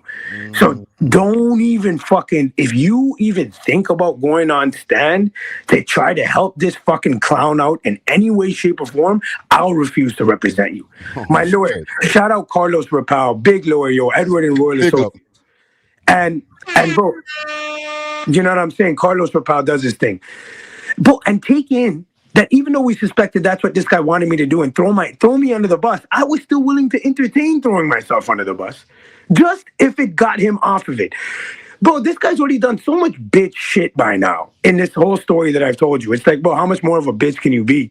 Bro, now I get out of prison, okay? I get out of prison. I go to the gym, okay? Random time, I go to the gym. I've already done my whole sentence for that, bro. You know, I ended up catching another sentence afterwards, like I told you, the next 4 for my aggravated assault. But at the time, I'm out on parole. I get out on parole. I've done my time for the robbery, for the Mr. Lewinn and mine robbery, right? And then boom, now all of a sudden I go to the gym one day, you know? And I see some guy, you know, flexing his bicep and shit, you know what I mean? And it's this guy. And I'm like, yo, what the fuck's going on? What the fuck are you doing over here? He goes like, well, I'm getting ready to go do my time. I'm like, listen, you fucking bird. What? Bro, he still hadn't done the time, brother. Yo, this guy's making my head hurt. The man still had not taken the deal. He was still trying to fight it. Inevitably ended up taking the same deal anyways, bro. Oh! Ended up having to go to prison. And that's where that whole part came out about, like, yo, when he was in prison, he was like fucking doing stand-up comedy, bro. He was doing stand-up comedy not by choice. I mean, not that I have anything wrong again with... I love stand-up comedy, but bro, he wasn't doing that shit by choice. He was getting forced by the man them to tell jokes just to stay on range, brother. Nigga, tell a joke or we slap the shit out. Bro, that's what it was, brother. There was a table on range, and they would tell the man he had to stand up on the table. So, like, he kind of had a stage and tell man's jokes, bro. And mans would surround the table, and this guy would tell jokes. And, like, let's say, there's a guard in the bubble, right? Like, and he's seeing this shit through his camera, and he'll hop onto the range and be like, yo, what the fuck's going on over here?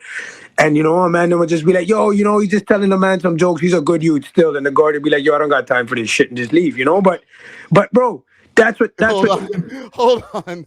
Stop. Pause for a second. It was a get up on a table or a deaf us?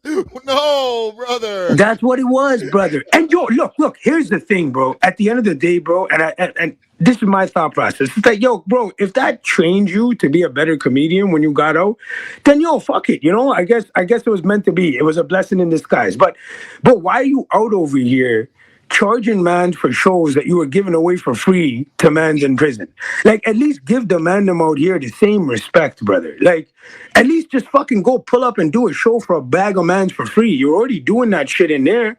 And now you want to come out here and like hustle hardworking citizens for their money and charge them $150 or whatever the fuck he charged. I don't know what the fuck he's charging, bro. What? But who the fuck is that nigga charging $150? Bro, I'm just throwing a random number. I don't know if that's a fact.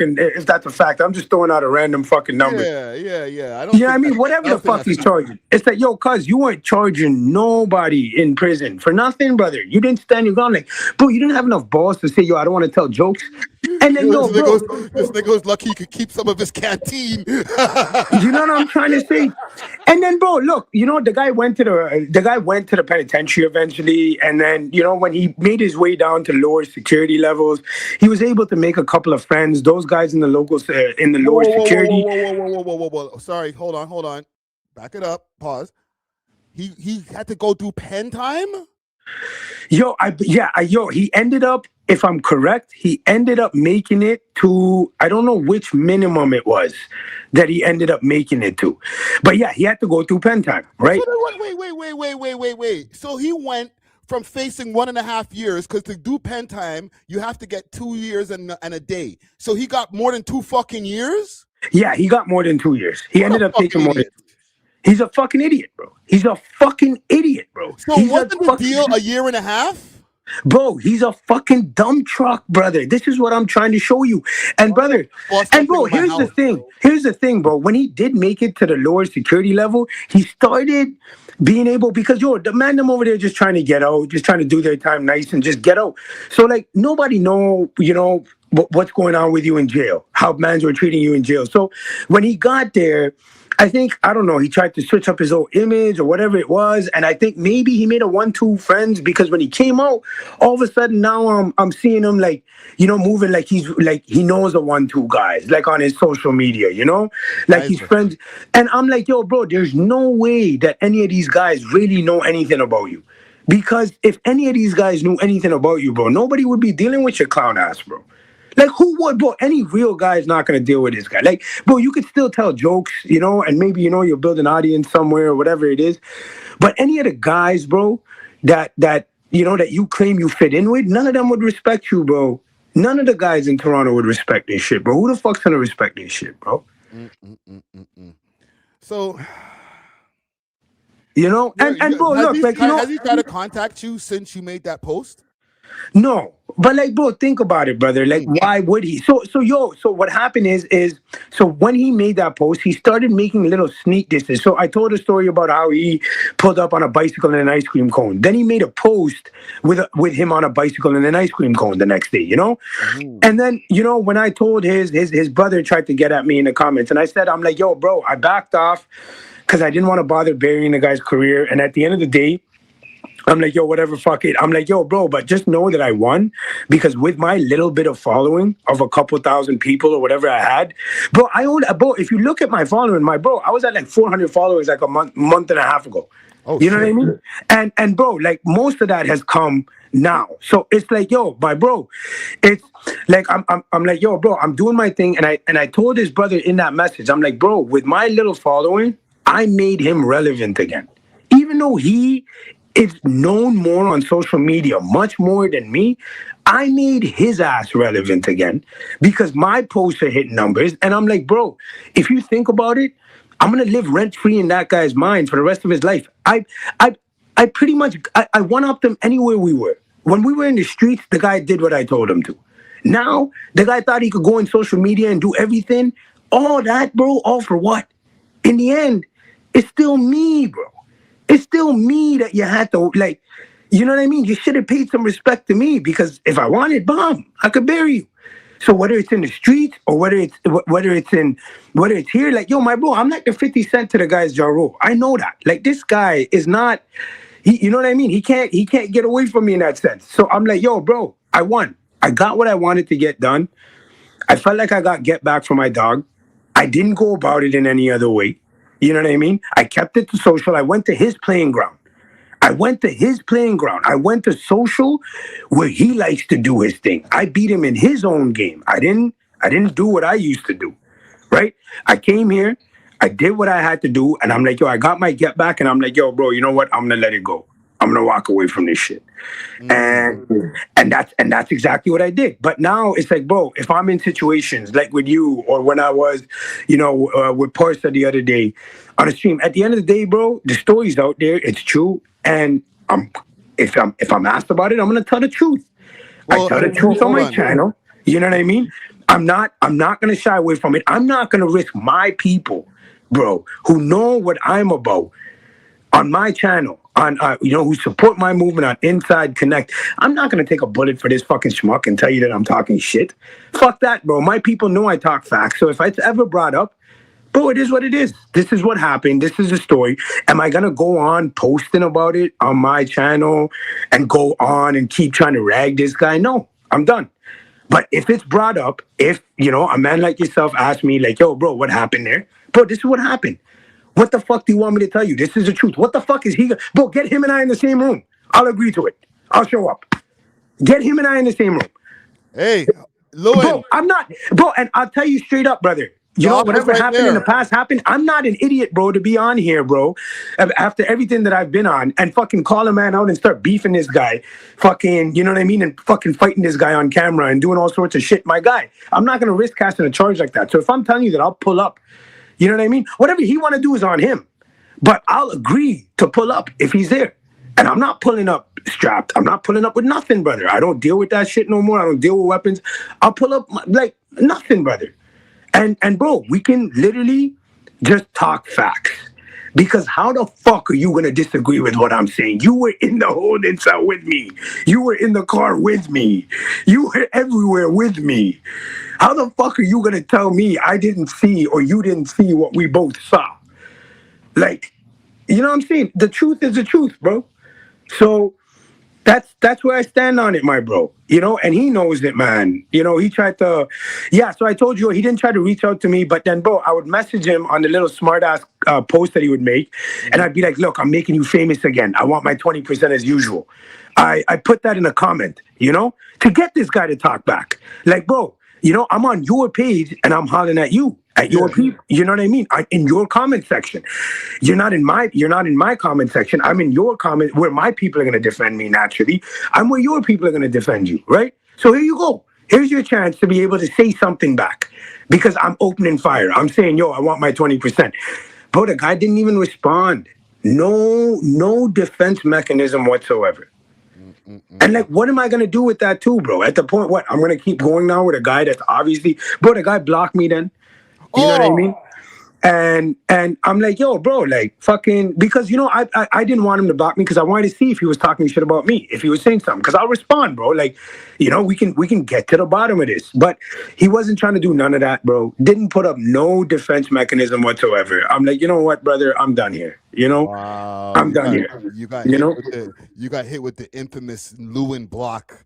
Wow. Yeah, brother, and it's like, bro, like, dog, like, but what's he gonna say? Like, when I think about it, it makes sense, right? Like, how are you gonna respond to this? Because, bro, you know the truth, and I'm pretty sure there's a big part of him that knew that this was gonna come around at some point, and you know what I mean? That obviously, bro, guys aren't happy, bro.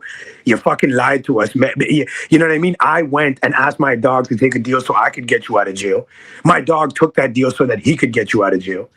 And you ended up fucking on the day of the deal, not fucking signing. I don't give a fuck what any defense anybody wants to give him. That's some snake fuckery bullshit.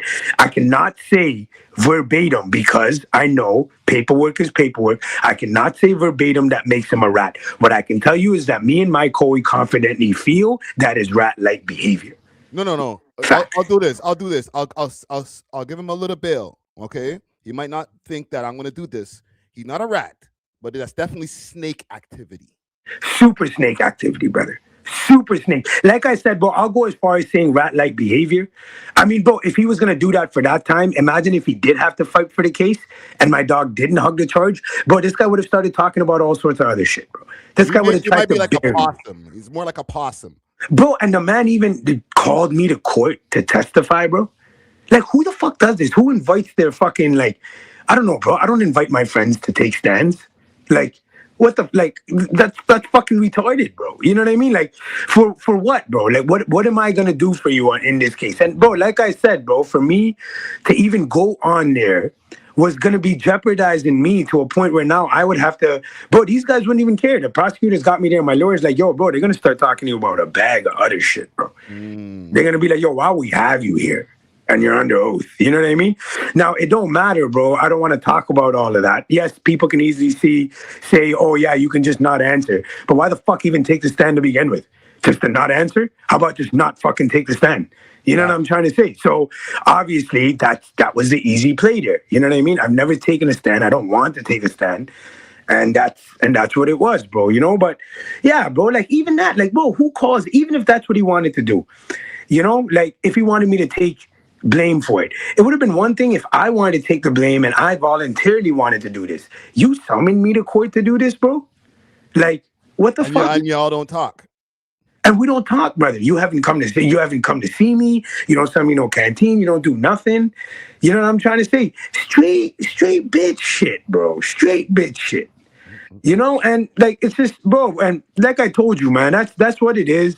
And when he did the whole block thing, I'm like, yo, bro, obviously, like, it's like, fuck, yeah, what are you going to say, bro? Because I know the truth. I don't know if people are waiting for him to respond. I don't know if people are saying, yo, what's he going to say back? Like, what does one say back in that situation? Like, what are you possibly going to say back here? Other than, bro, the guy tried to talk about, like, I don't know, bro, the way that I was talking in the video, tried to make stupid little jokes, but it's like, yeah, bro, that's pretty much what you can do, bro.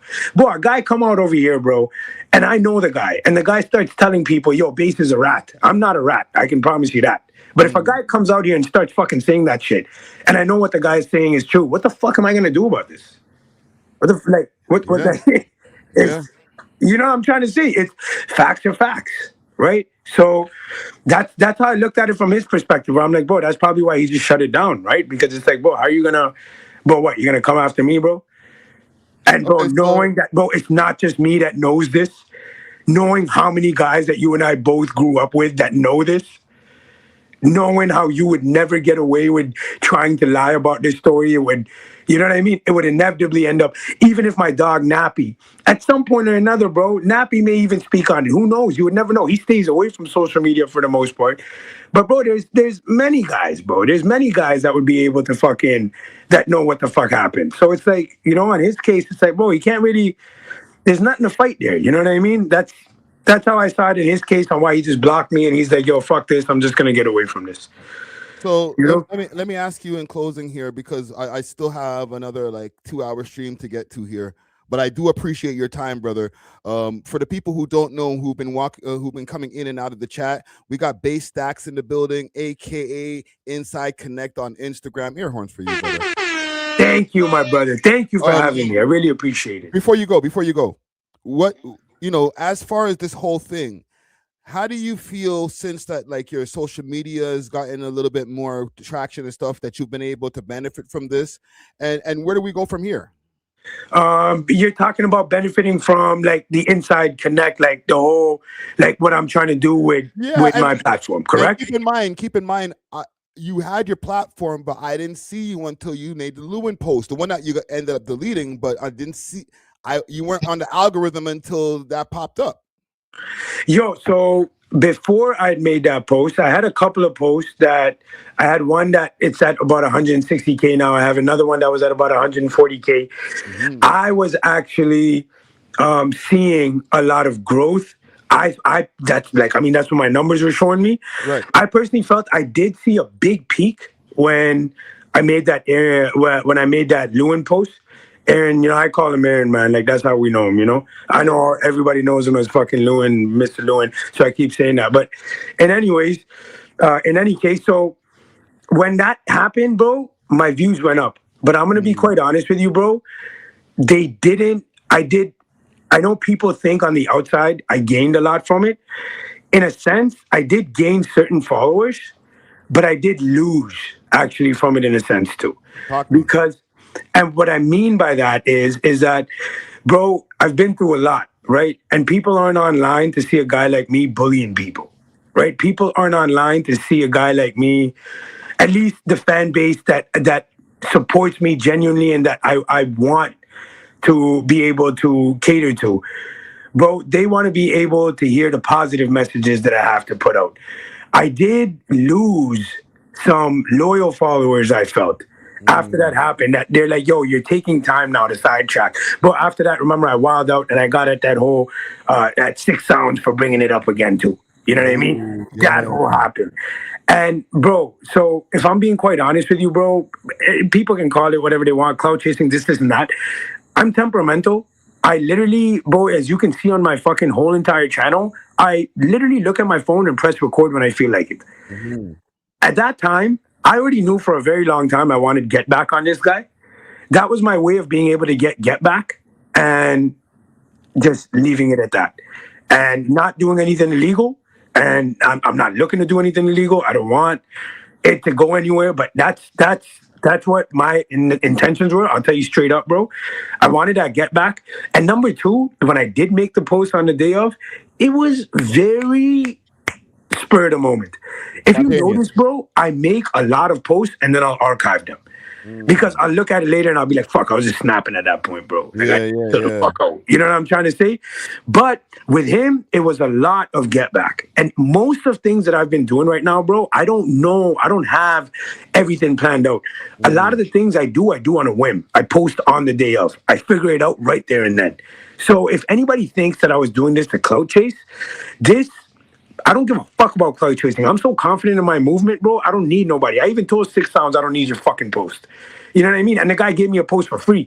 Bro, my dog told me straight up, he goes like, yo, who do you know in one legal sitting or in one sane sitting? He goes like, I don't know nobody that in one sane sitting would punk a man, then get reposted for that by another guy and then punk the guy that reposted it.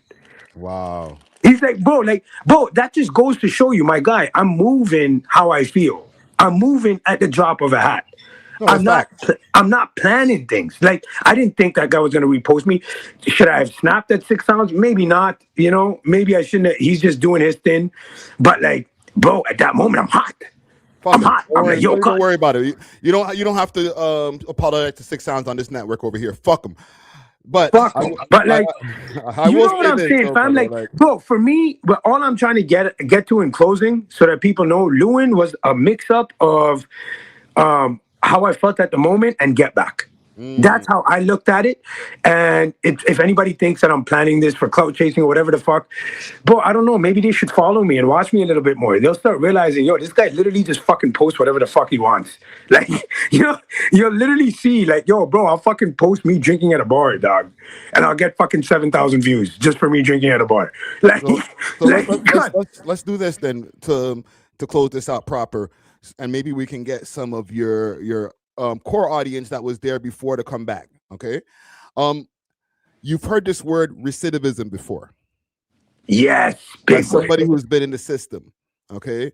And for the people who don't know, when you recidivize, it means that when you come home from jail, you have a high chance of recidivism, meaning there's a high chance you're going to see your ass back in that jail cell again. How do we lower the recidivism rate for our young youth out there? Let's end off on a good note. Let's end off on a great note like that, my bro. That's really what it's about. That's what my movement's about. For the youth, bro, I think what guys like me can do the biggest thing that guys like me can do, and there's many guys like me, there's rappers that are going to be coming out of prison, there's rappers that are out right now that have been through it, that the youth idolize. Share the truth, man. Share the truth. I'm not saying that you're going to save everybody. I'm not saying that you're going to save every kid. But if you can get through to even one, you've done your job. Share the truth. Share the genuine experience, the pain. Don't just show off the money, lie to them, and say that, oh, the streets is full of, getting whatever the fuck you want and women and money and all this. Bro, that's not the truth, man. Tell them the truth. Tell them what you really lost, brother. Show them what you look like without those chains. And that's what I would say to anybody that's like me and myself included. I think that's the best way to get through to the youth, man. Is to really just, to keep it real with them. Oh, I fuck with it, man. I fuck with it. Well, there you have it, man. Base Staxckz in the building, a.k.a. the Inside Connect. I suggest everybody go check out his page on Instagram, inside_connect_. And listen, brother, keep spreading the positive message. Welcome home, and please keep being positive and stay home. Thank you so much, Friday. Honestly, I really appreciate this opportunity, brother. I really appreciate you reaching out and doing this. I'm trying to get the word out. So all you guys collectively doing this, it's like a big ball of positive energy that every single one of us is putting into it, and it'll get bigger and bigger and bigger. And inevitably, bro, we'll be able to make the positive change we want. I'm confident of it. And you doing what you're doing is being able to help contribute to that. So thank you, brother. No, I appreciate it, brother. Well, listen, brother, we'll talk behind the scenes, man, and look out for the clips. I'll start tagging you. Sounds good, my brother. I definitely will. Hey, much love, brother, and have a great rest of the stream. You as well, brother. All right, peace. Yo, salute to Base Staxckz, man. Hold on, air horns. Air horns. Gentlemen with my ladies, I'm a gangster, I get crazy. 4, 5, and 3 ADs. Old school kicks, I'm a classic, man. Shoot any hater in traffic jam. Come to the truck like Pakistan. They know I'm a dog, I'ma go fetch. 2 bad bitches, I'ma go half. I gotta grind, get no rest. I pop a perk, I feel so blessed. She got a ring, she aced that test. Hey. Yo, salute to Base Staxckz, man. Salute to Base Staxckz. Listen, man. Shit just happens sometimes, bro. Like he said, he's spontaneous. I'm spontaneous too, man. Salute to Base Staxckz, aka Inside Connect. And you know what? I'll do this too. Salute to you too, Mr.Lewinn. Because I know you'll see this. All right. I'll do this and I'll close the segment here. Because I'm a petty piece of shit, you know what I'm saying, brother? If we got to get into a back and forth in the comments and all that type of shit, then I can get a next homie to pull up. I'm sure he got a crazy story too. You know what I'm saying? The dude that was in the car with you. All right. Since we're talking about journalism and all that type stuff, just saying. Anyhow. What else is on the docket today? Let's pull up my list over here. Gang, I got to make sure to feed the cat too. So reminding you of that. Oh, you know what I wanted to get into real quick? The boy Drizzy Drake. Drake made a post dissing Wayno. Right? Big salute to Wayno, man. Wayno's our guy. I got no issues with Wayno, but apparently he's been put into the category of the Jay-Z, the Hovengers, they call them. And they've been dissing him. They're saying that he's like a low-tier Hovenger. So what I have here actually is a post from Academics, big salute to DJ Academics. And he had posted what Wayno had to say over on, whose podcast is this? I might have to go look this up on Twitter. Let me know whose podcast this is. Danger, push, let's go, danger, on, all that good stuff. Wayno, since you're our returning guest, what did you think of this episode overall? So I'm not going to sit here and act like I was an expert in Polaris. I wasn't really familiar with her game. But, seeing this episode. Execute, danger. So this is all the clip is? That's all he posted in the stories, right? And it says, Wayno, this year last week reviewing Marvel returning guest. Never too old for some joy, gang. Take a what does he say? Take it easy. Around their projects that isn't just music. Now, I had this conversation one time with Charlamagne years ago, and we was basically debating, right? Like, who would be the closest artist to Jay-Z, right? Jay-Z is our favorite rapper. So at that time, this is before the battle, all of that. Who would be the nigga that comes closest in terms of artistry, rapper-wise, aesthetic, all of that, to Jay? And I said Drake. And Charlamagne was like, nah, you bugging, nigga. And I'm like, how? I'm like, Drake, I'm like, yo, Drake would be the person that is closest to Jay in terms of how his career has gone, as far as his success and as far as where I see it going. Like I said, this is before the battle and everything shakes up and changes him as a person. And let me see if Wayno has a response. Let's go see if Wayno responded. Wayno responds after Drake claps back on the 20v1 criticism. Did he criticize the 20v1 too? He violated it. No, he didn't. Question marks. Never too old. Hold on. Okay, you know what? Let's go to his channel. Wayno!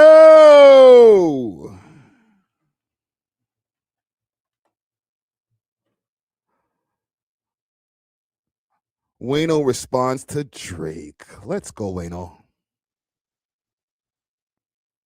Yo, this morning I woke up to a bunch of text messages, DMs, and people just telling me that Drake had responded to me. And my first initial thought was, what is he responding to? And then I remembered that I said something regarding the 20v1. Now, a lot of people are taking this as disrespect, but before I tell y'all how I feel, you know what I need? Subs, likes, hypes. All right, bet. Man, how many of y'all is out here right now f***ed up? I got something for y'all, and it's called... Nigga, they ain't sending me a bag. Fuck out of here. Right now, they did, you know, every... I woke up and all of that. Don't worry. Current has got motion online. The Breakfast Club talking about it. Everybody talking about this shit. Yo, Drake responded to you. Drake responded to you. And he was responding to me speaking on the 20v1 that he did, you know, over his 3-hour live stream. Now, let's add some context to that. I said that for him to be the artist and the caliber artist that he was, that I just didn't see him as doing a 20v1 as tasteful.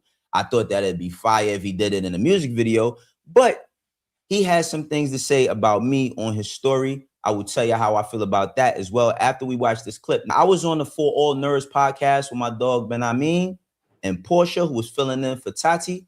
But let's watch this clip and then I'm gonna tell y'all how this shit is gonna go. Execute, you know, danger, push, let's go, danger, on, all that good stuff. Wayno, since you're our returning guest, what did you think of this episode overall? So I'm not gonna sit here and act like I was an expert in Polaris. I wasn't really familiar with her game. But you know, seeing this episode. So he also wrote with the clip, Wayno, this you last week reviewing Marvel with a bunch of question marks. Returning guest, question marks. Never too old for some joy, gang. Take it easy. Now, like I said, there's no. He said, take it easy. About some, yo, he violated. No, he didn't. That nigga didn't violate me.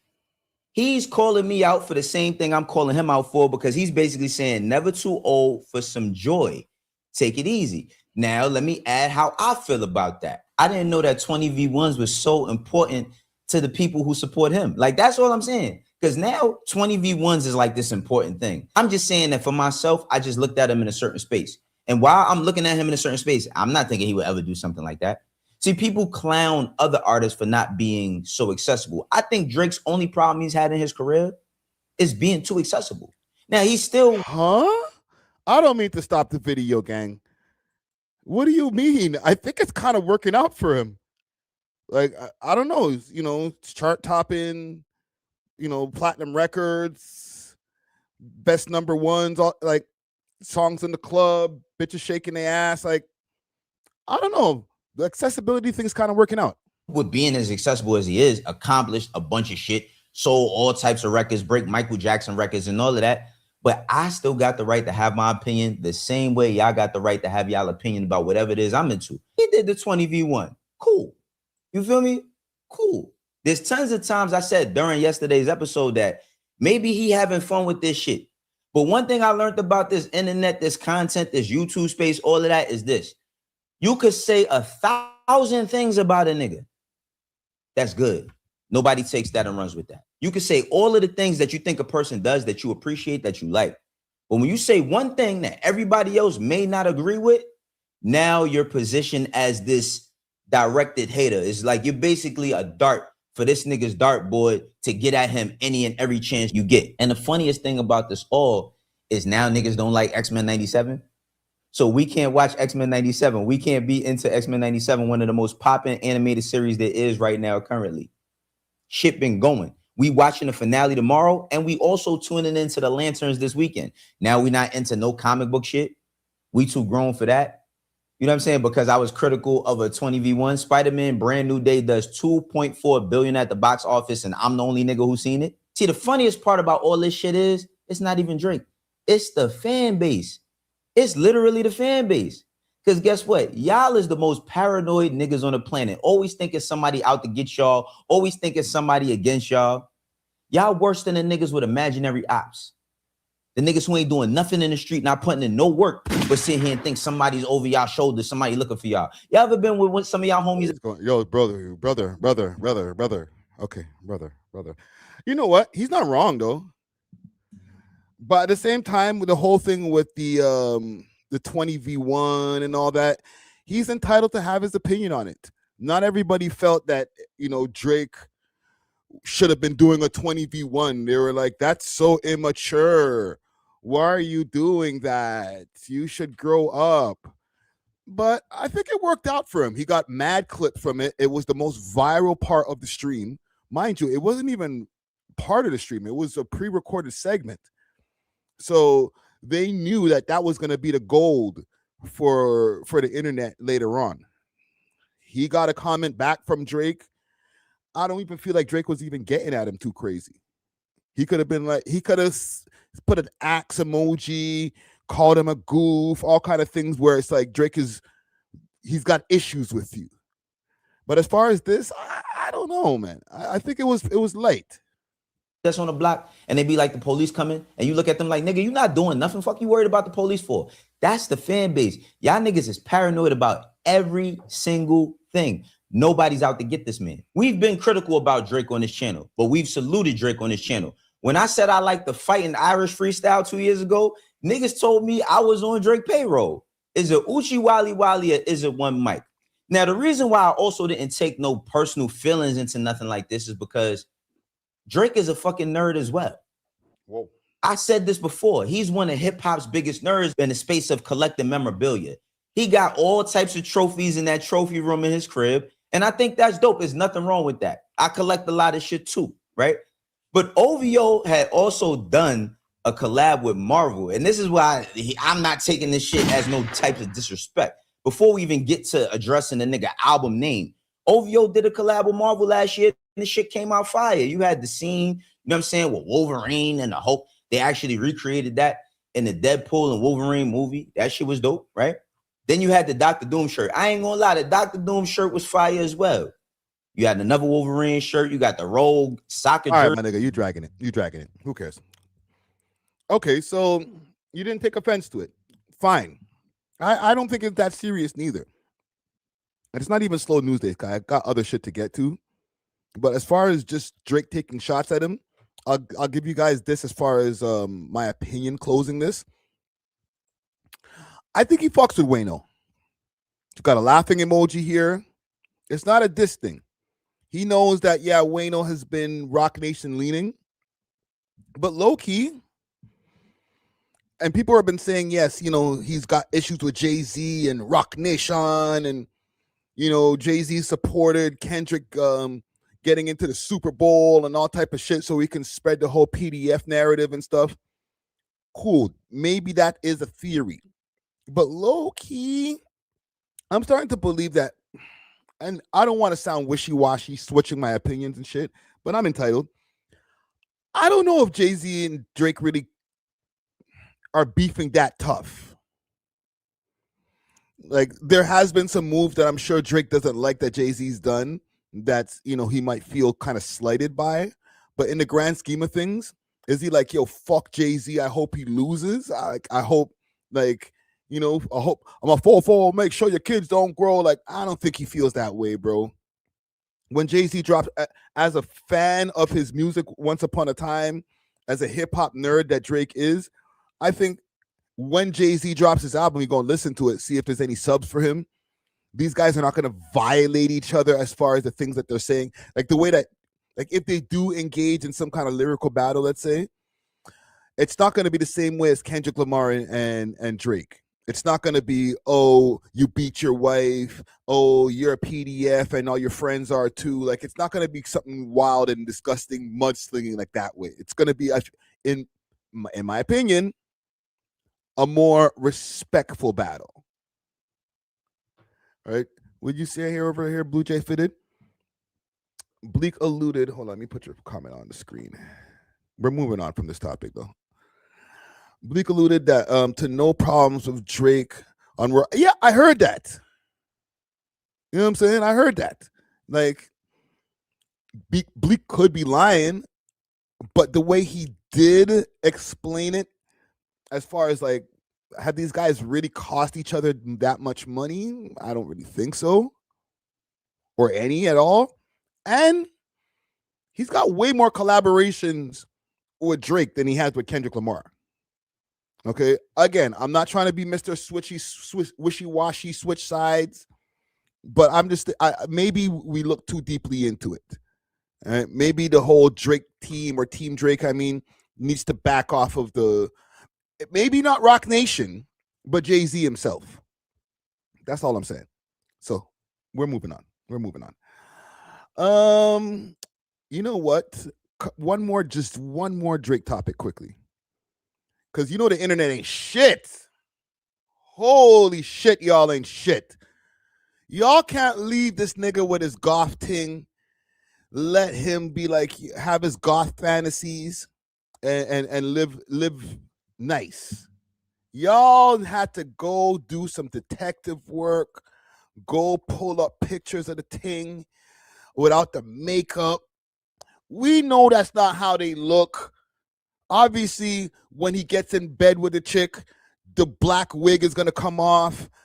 The hair is going to be whatever the hair is. Her skin is not going to be pale white. But y'all niggas couldn't just leave this nigga with his fantasy. Ain't shit ass internet. Went and found old pictures of the ting, bro. Salute to Remo. Says Drake dating show contestant Pinky Chew goes viral after her old photos resurfaced. So here's, hold on. My bad.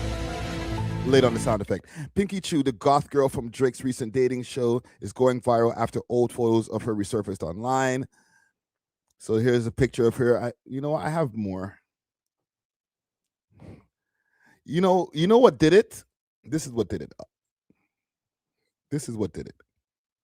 When niggas saw this, and obviously she don't look like that. Are you serious?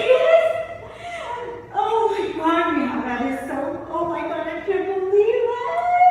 Oh my god. He's gonna buy you. And she's smart. She didn't show Mom Duke's face, okay? She didn't show the grill. Like, she didn't show what Mom Duke's face looks like. But when you see Mom Duke, and listen, respectfully, Pinky Chew or with you or whatever, if you see this. Yeah, that is so, oh my god, I can't believe it. This is what you're looking forward to in the future. When she starts getting to Mom Duke's age, this is what she's going to transform into. You feel me? So I think the internet saw this, and this is Mom Duke's. She gets to find out that Drake's going to buy her a new house. This is a beautiful moment. And then the internet had to come and shit all over the moment and start digging up pictures of this poor girl, start finding out about her ex-boyfriend, Tectone, the streamer. Y'all know who Tectone is? One in the chat if y'all know who Tectone is. Tectone. This nigga. Okay. That's his ex-bitch. Right? They couldn't just leave the man with his thing. Right? Dr. Miami will disagree with you. Is it the Dr. Miami work? Did she get Dr. Miami'd up? Holy, bro. Y'all don't like joy. That's the thing. Right? Yo, bruv. Yeah. Y'all ain't shit. I ain't shit for reacting to y'all ain't being shit and putting it up on the big screen over here, but like y'all ain't shit. Okay, once all of the eyebrow makeup or the eyelashes, the batwing lashes, or these lashes here, on the side lash. Can I get a right? There's a little side lash over here. When all that comes off, this is what you get. I think these are old pictures, but yo. Oh, we all ain't shit, man. Fam, once I started looking up on the internet to get ready for this live stream today, I was like, wait a minute, why is there all this information about this girl, bro? Yo, there's like way too much info about Shorty. Like, he's not really dating the Ting, bro. He's not really gonna marry the Ting, bro. It's just TV. Y'all done took it too far, bro. You're like, yo, what about her ex-boyfriend? Look at this shit. I started finding this. As soon as I put in her name, Pinky Chew, I was like, oh, you're from a whole other world. I watched this world over there with freaking Sensitive Society and what's my boy's name? Let me pull up I literally was just watching one of his videos today. Hold on. Where am there? Where's my guy? Sensitive Society and more Pegasus. Shit like this. That's where these guys exist. This is where Drake, I know, is playing fucking 4D chess.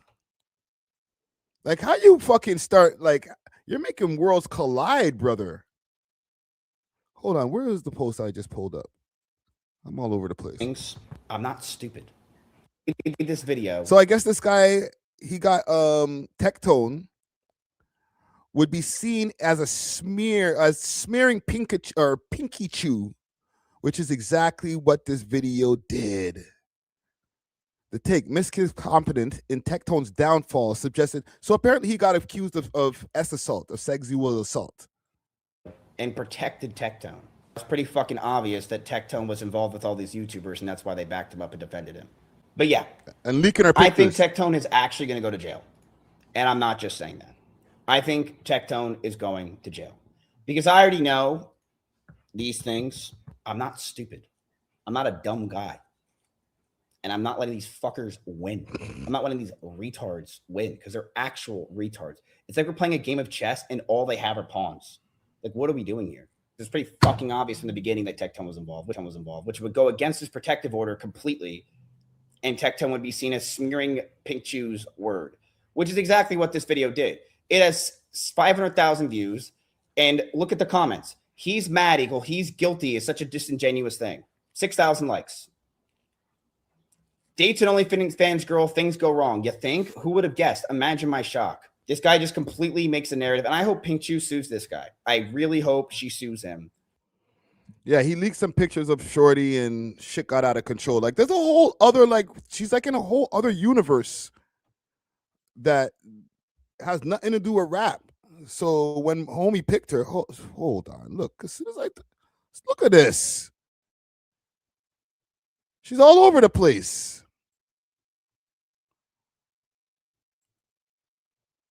Ready to accept like what I feel is like my dream. Yeah, what is my like partner? Because I feel like it's like some like tweaked out like goth kind of like tatted all over. That's like, your type? yeah. I don't know if the world is ready to accept like what I. So I watch her here in the comments here. Never thought a weird goth girl like me would ever be this blessed. Much love, Drake. Let's go pee. I'm gonna get off of this in a second because this is like news for the unemployed type shit. Anything in the world, and I'll buy it for you. Wait, are you being serious? Yeah. Would you buy my mom a house? Oh, yeah, I'd love to. So you know how I won the Drake dating show? Yes, I know you told me about that. But I didn't tell you everything. He said I can have whatever I want as a prize. And the first thing that came to mind is everything you've done for me and my sisters. And he's gonna buy you a house. Are you serious? Oh my god, Rihanna, that is so. Oh my god, I can't believe it. Oh, I love you. Anything in the world, and I'll. I think that was even planned. Okay, salute to her. All right, I'm not even gonna go scrolling down her page because I want to keep my shit monetized. Thank you, Drake. Thank you, Drake. I love you. All right, that's enough. Enough titty jiggling over here. All right, we try to keep a green dollar sign in this bitch. All right, I think we've dissected that and examined that enough. Salute to Pinky Chew. All right, it'll go away in about, give it about another 3 days. Nobody will care. What else is going on? Oh, Booggz. Big salute to Booggz. Booggz has really surprised me, man. He's taken over the timeline and he switched the timeline from people thinking that he was some kind of weirdo who's always posting too much, oversharing about his ex-girl, just bad narratives, to switching it up to good narratives. So I gotta salute him for that. Air horns for him, man. Okay, he pulled up. He did an interview with us over at the We Love Hip Hop podcast. That interview right now is probably at 10K, if I'm not mistaken. We're having a good week, man. We're having a good week. His name is running up the SEO because even the interview that he did with GTV, okay, that did well too. Well, that did well. Okay, I'll even pull up there. And the one that he did over there with King B, aka Read in the Streets. All right. Gave them a nice little 4,000 wow, right? And this is actually past 10K right now. So salute to Booggz. But yeah, he switched up the timeline. He switched up the narrative, as they say. Let me see if I could pull up this post here. Oh, I already got it. You know what? Let me get some of these windows out of the way. Holy fuck. Multiple windows, Rick. Okay. Get some of these YouTube. Actually, I'll keep it YouTube. So watch him now.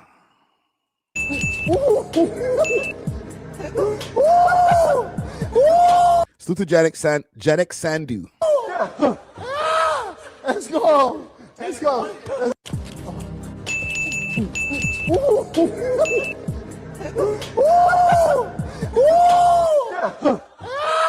Let's go.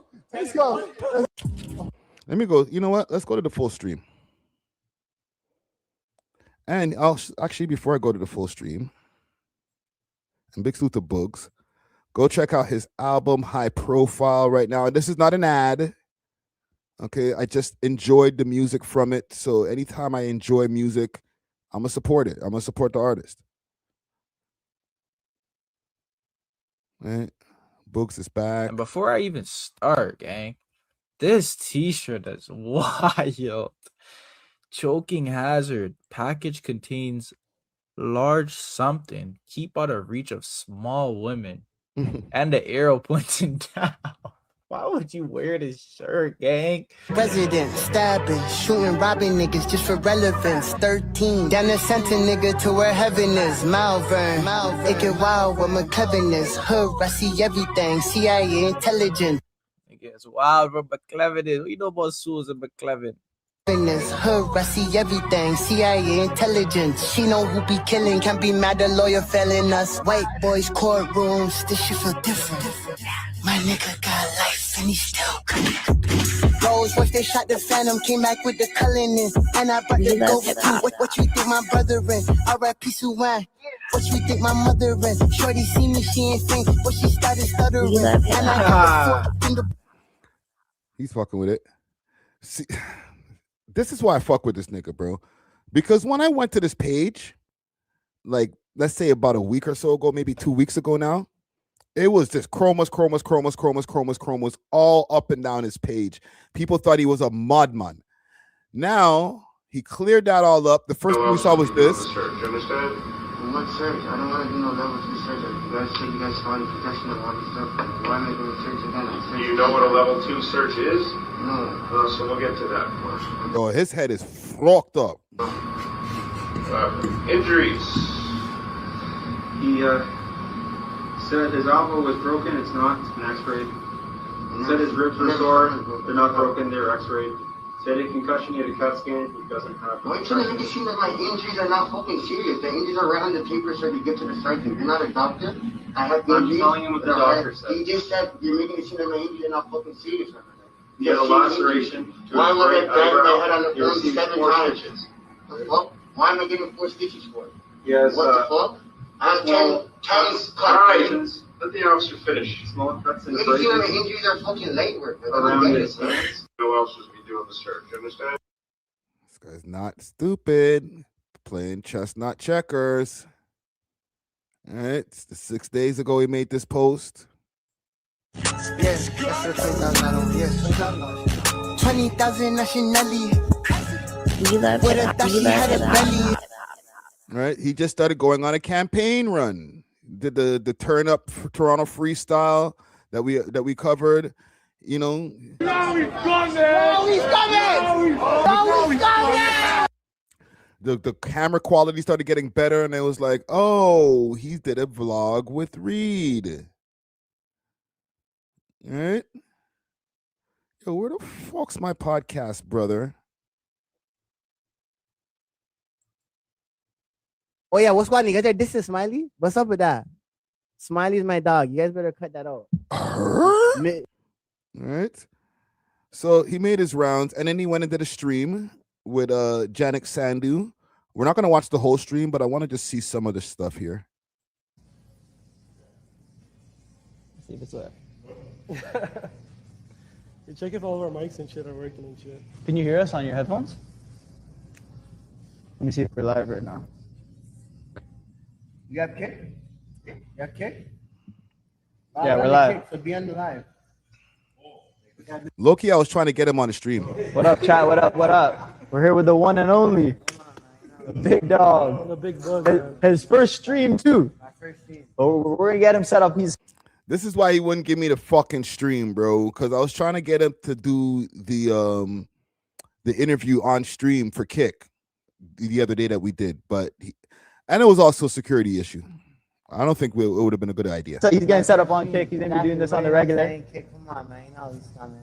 Hell yeah. Shout out to Kick family. There you go. Mr. Van Getty in the building. Yeah. Okay, the mic's working. Mic's good. Mic's working. Do I have my mic on? Yeah, you're good. Where's his mic, man?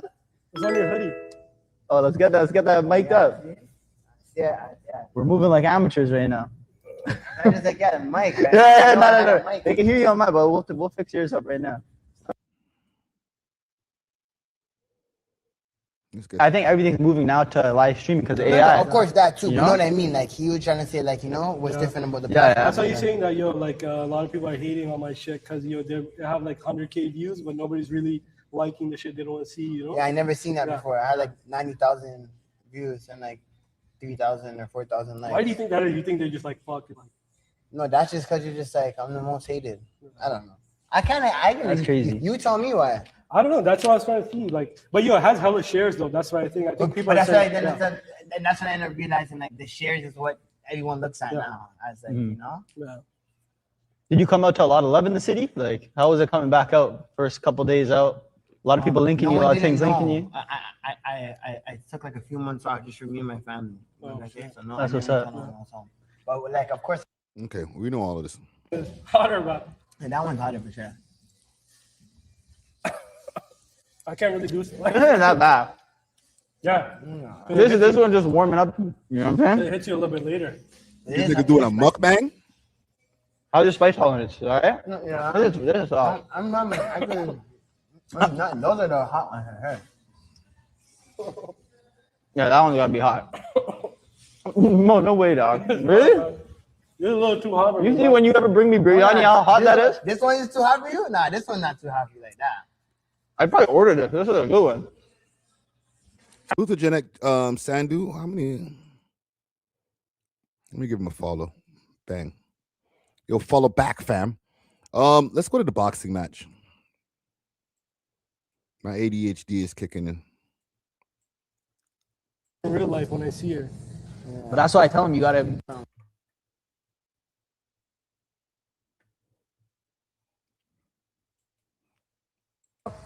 That's away from down on there. I don't play with a gang. What does that mean? You guys didn't explain it yet. We don't care. I want to see the boxing match, man. I want to see some fight to blood clot.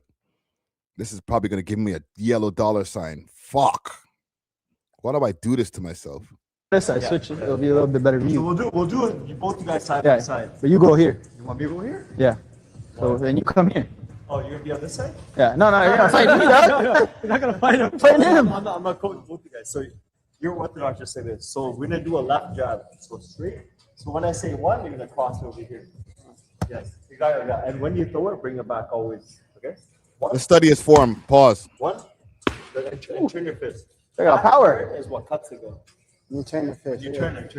So turn your elbow up. When I Like punch? that, when you punch. One. Good. One. Good. You turn. So one. One. Wow. One. Okay, let's do your two now. So your two, your back head. When you throw it, pivot on your back. So you pivot out. You need to get a better stance. So I twist. What though? You're gonna turn your waist. Power comes from the hip. Yeah. Power comes from the hip. But don't wind it back. Just from where you are, you turn it. More torque. Yeah, exactly. You don't get caught by boom. Yeah, exactly. Okay. So when I say two, you're gonna throw that two. Yeah. So just turn your waist and throw that right hand. Yeah. But try not. You see how you're kind of winding it back. Can you record before I make a reel? The guy you're throwing it. So from here, just turn. Okay. Two. Yeah, like that. Two. Like it might feel weird, but you'll get it. It's okay. Two. But try not to windmill it. Yeah. So straight back. Because you gotta be able to defend. If somebody throws, it comes back. You know? Two. And then bring it back. Yeah. One. Let's say two. Two. Bring it back. Let's put it together now. 1, 2. Ready? So 1, 2. Left, right. So you do that with the jab too? No, jab. No, brother. You're doing this boom and then just leaving yourself open. You gotta bring it back. Bring it back. Bring it back. Right hand, just the right hand. So you do that 1, 2 like this. One and then turn. Okay. Defense. Keep your defense. Keep your guard up. Yeah? One. Nice. Again, one more. 1, 2. Good. Yeah. 1, 2. That's what I'm saying. What he's saying? Look. I can't. Not that all this too much swinging, brother. Too much swinging. You're exerting too much energy. I'll punch out to this guy. 1, 2, 3, 2, 5, 2. Good. 10-0, baby. Let's go 10-0, exactly. 1, 1, 2. Hold back. So you're gonna fight him? You're not gonna fight this nigga.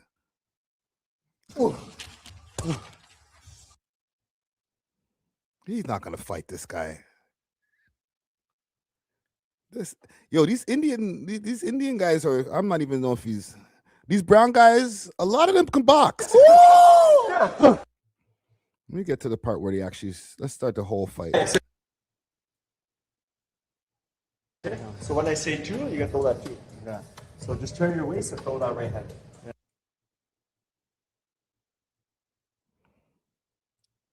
don't know. Kick is slow when it comes to fast forwarding. My bad. It's not like you. I'm not trying to diss kick. Oh, No, I'm not gonna throw it. I don't throw it. I'm dodging away. Ooh. Ooh, ooh, ooh, ooh, ooh. Ooh, ooh.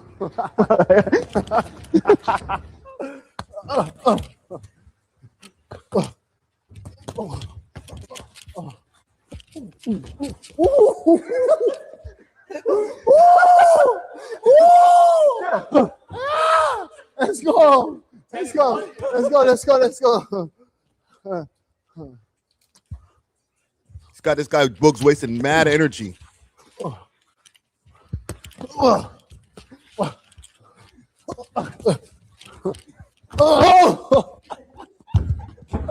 did I say? Right now, because Booggz smokes too, chest is burning.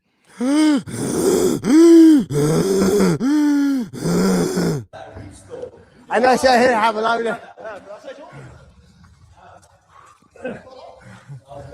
Chest is burning. Like as if he has heartburn, like just flames inside of his chest inside of his, what do you call that? His chest bone. You made him 10-1. I got it. My first loss. Niggas. You landed on me? When? I got it. You know when you're breathing so heavy and you have to lean over, you're like, oh my God. Good thing you didn't let out a little bit of puke, right? Like little band camp. You kept all the puke in, swallow that up, swallow that back up. Anyone? I got one. I got one. That was good. That was good. I was in.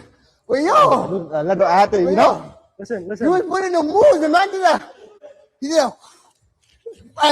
That's when you pull out your gun, brother. Come to the bag. Let's try the bag work. Let's go. You ever hit the bag?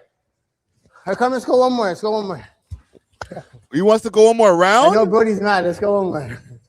He's like, yeah. Right? Once that guy does too much of that, all that dipping and dodging shit like that, that's when you're like, nah, nigga, fuck it, man. Pow! You ain't dodging that, nigga. Fuck. Stop getting, bang! Fuck all that boxing shit. I got a hit on him. He's upset. Nah, never. Come on. Let's go. Okay, come. I'm gonna keep it long this time. Ooh.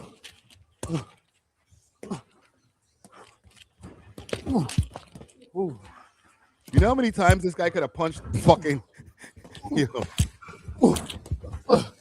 Yo, this guy's just letting Booggz take bare shots and just dodging them, bro. If he decided to like counter any of these shots, bro, respectfully, Booggz, because this guy's obviously been training, right? But that's the thing. You see these youths in the street, you're like, yo, posso, yo, get out of my way.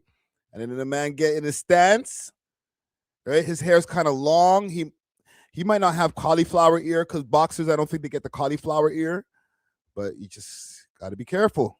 Oh,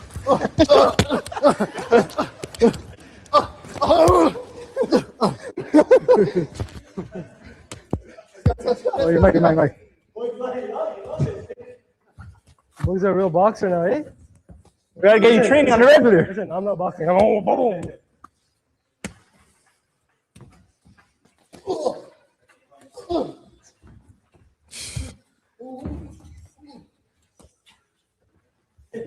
Okay, enough. I got it. Stamina. If that was a 3-minute round, he's boss.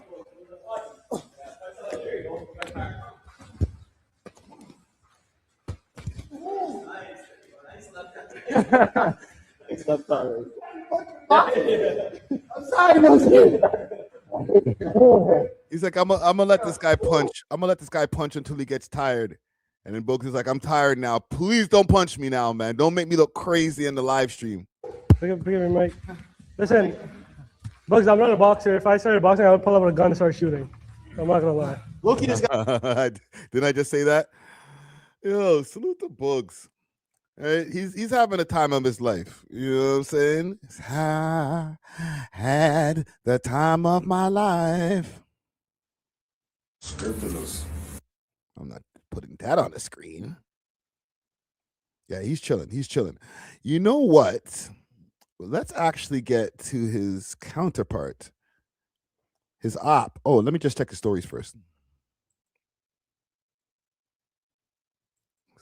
Hang on. All right, all right. I put up to my toe with a price on my head, man.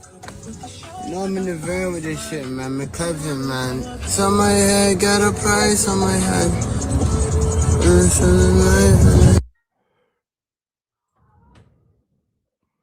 Man's an Abraham. And before I even start, Yo, do me a favor before I start loading up this next story, or while I'm loading up this next story, actually. Do me a favor. Remember, I brought up this topic, the top 5 Scarborough rappers of all time. All right? Start thinking about some names now because we're going to get to that in a minute. But, like, does Booggz fall into that category anywhere? Is he any of the top 5 Scarborough rappers of all time? One of the first guys from the new generation, if not the first, okay, to hit 1 million views on YouTube. Multitude of albums, a lore around his name. Can he get in the top 5? Like, not a Mount Rushmore because it's like 5 spots. We need 5 spots, but Randy, come here. Sorry, my cat's going crazy. But like, can he be a candidate for the top 5 Scarborough rappers of all time? Let me know. Let me know. But like I said, Chromazzz, she responded. Because, you know, there was a video that dropped. I wonder if it's still up on my page. Or did he still have it up on his page? Let's go back to his page. Or did he take it down? So, yeah, this video dropped on his page. And everybody went crazy on the internet. They're like, oh, my God, this is the video, the shooting video that he was talking about and stuff. So Chromazzz finally responded after all of the videos of him and pictures of that he's posted on his Instagram page, the stories that he's been telling in all these interviews and stuff. And salute to GTV, okay, the GTV network. They're the ones who actually posted this. So let's get to it. Huh? Get it fucking ratchet off the Alizé, off the Henny, off the wine. Yo, when I make I get fucked up. I'm sorry. I'm getting too succumbed. I'm flying to cooler calm. My pants are ooh la la. Off the Henny, ooh for mom. Slap a bit, I'm too succumbed. Pop like, oh my God. I'm getting too succumbed. I'm getting too succumbed. You know I be off the shit. He got shot, he's a bitch. He said him up, he thinks I did. I see the life, I let you live. I should have let you die. I'm so grand, I wanna slide. He tryna diss, but he was tryna wife. I'm so grand, pussy with a 5. I'm getting too succumbed. I'm flying to cooler calm. Listen, my bad, gang. And Chromazzz, if you see this, I'm not trying to disrespect you. This is fucking bad, bro. Like, I've always tried to, like, not be the guy who's like, oh, Chromazzz, you suck, because that's like the easiest. It's the low-hanging fruit, as they call it. Everybody likes to just be like, oh, she's garbage. Watch her on mute. Da da da da da. And I've given her credit over the years where it's like, I haven't liked everything, but you've gotten better, right? When I heard that, Zora, Coca-Cola, Zora, Coca-Cola, I was like, all right, do more of that. Lean into that. This ain't it, shorty. I'm going to peep it for research purposes, just to hear the bars or whatever, or to hear what you said, because I don't know about bars. But this is bad, okay? I don't, when you see this, because I'm not saying if you see this, when you see this, don't take it as a diss. But this is fucking bad. And you know you can do, people will be like, you can't do better than that. You can do better than this, fam. This is fucking horrible. Pants are ooh la la. Off the Henny, ooh for mom. Slap a bit, I'm too succumbed. Pop like, oh my God. I'm getting too succumbed. I'm getting too succumb. You know I be getting ratchet. He loves it all for a bad bitch. I went viral, that was an accident. No filter, I ain't so scandalous. First lady of Canada. Comida, she in Panama. Chromazzz, she from Ecuador. Sassy mommy drip down in Dior. Drip down in Chanel, CC is the best. I'm from the scary west, no more say less. For one express, and if though we some bets. FG, we on next. Big MS. I got big Chris, Johnny Cash, really sick. No, I've been the bitch, that nigga, he a kid. Oh my fucking God.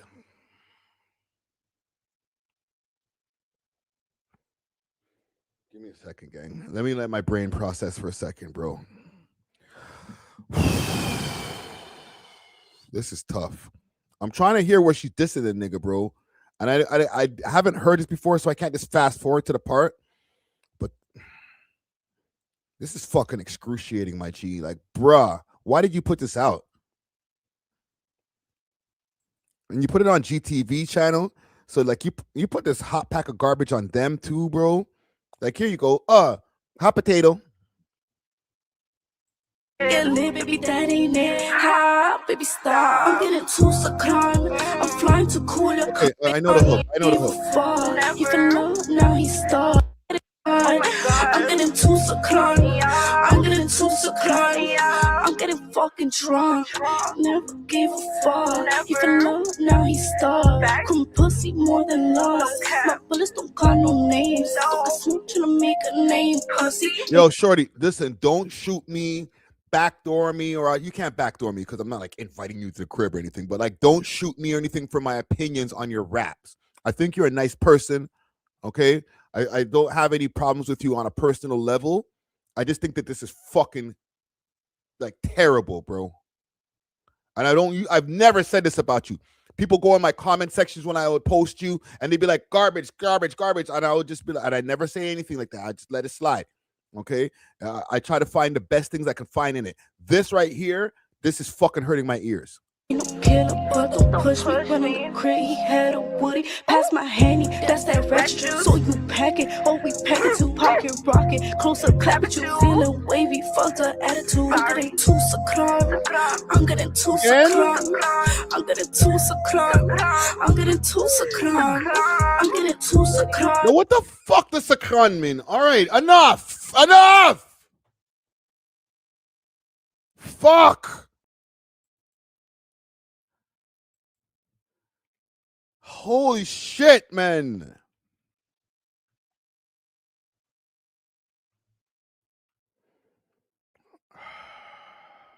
Like, I can't even fucking think right now.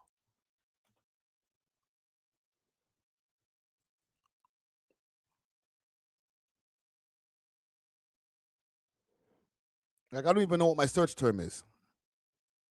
What the fuck is succumb, man? Like, gang, help me, please. I'm hearing the word over and over again. I'm gonna fucking have nightmares hearing this fucking word, bro. It's wild? Or it's like, I don't know if I'm just reading are you just saying this whole thing is wild? This whole segment is wild? Or is that what succumb means, bro? I just want to know. Oh, my head is like low-key hurting, fam. Like, I'm not even fucking doing it for the stream, bro. Like, my head hurts. Okay, that's what I need to do. What does succumb mean in English? Holy fuck, bro. How do you even spell this shit, man? Yo, fam. How you let this shit come? Yo, what are you saying over here? Which producer lied to her? So the Scoop 6. So which producer lied to her saying this is good?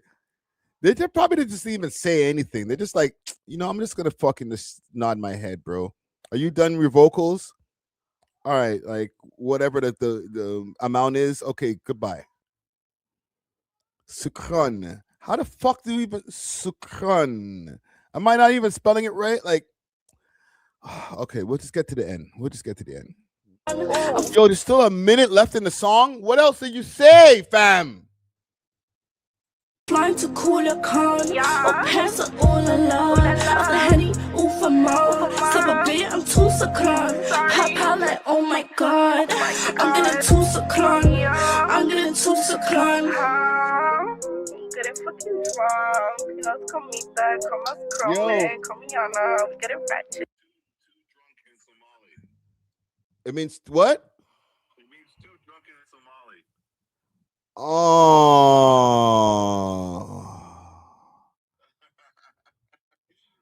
Hold on. Let me hold on. 1 second. Let me put on my Bluetooth over here.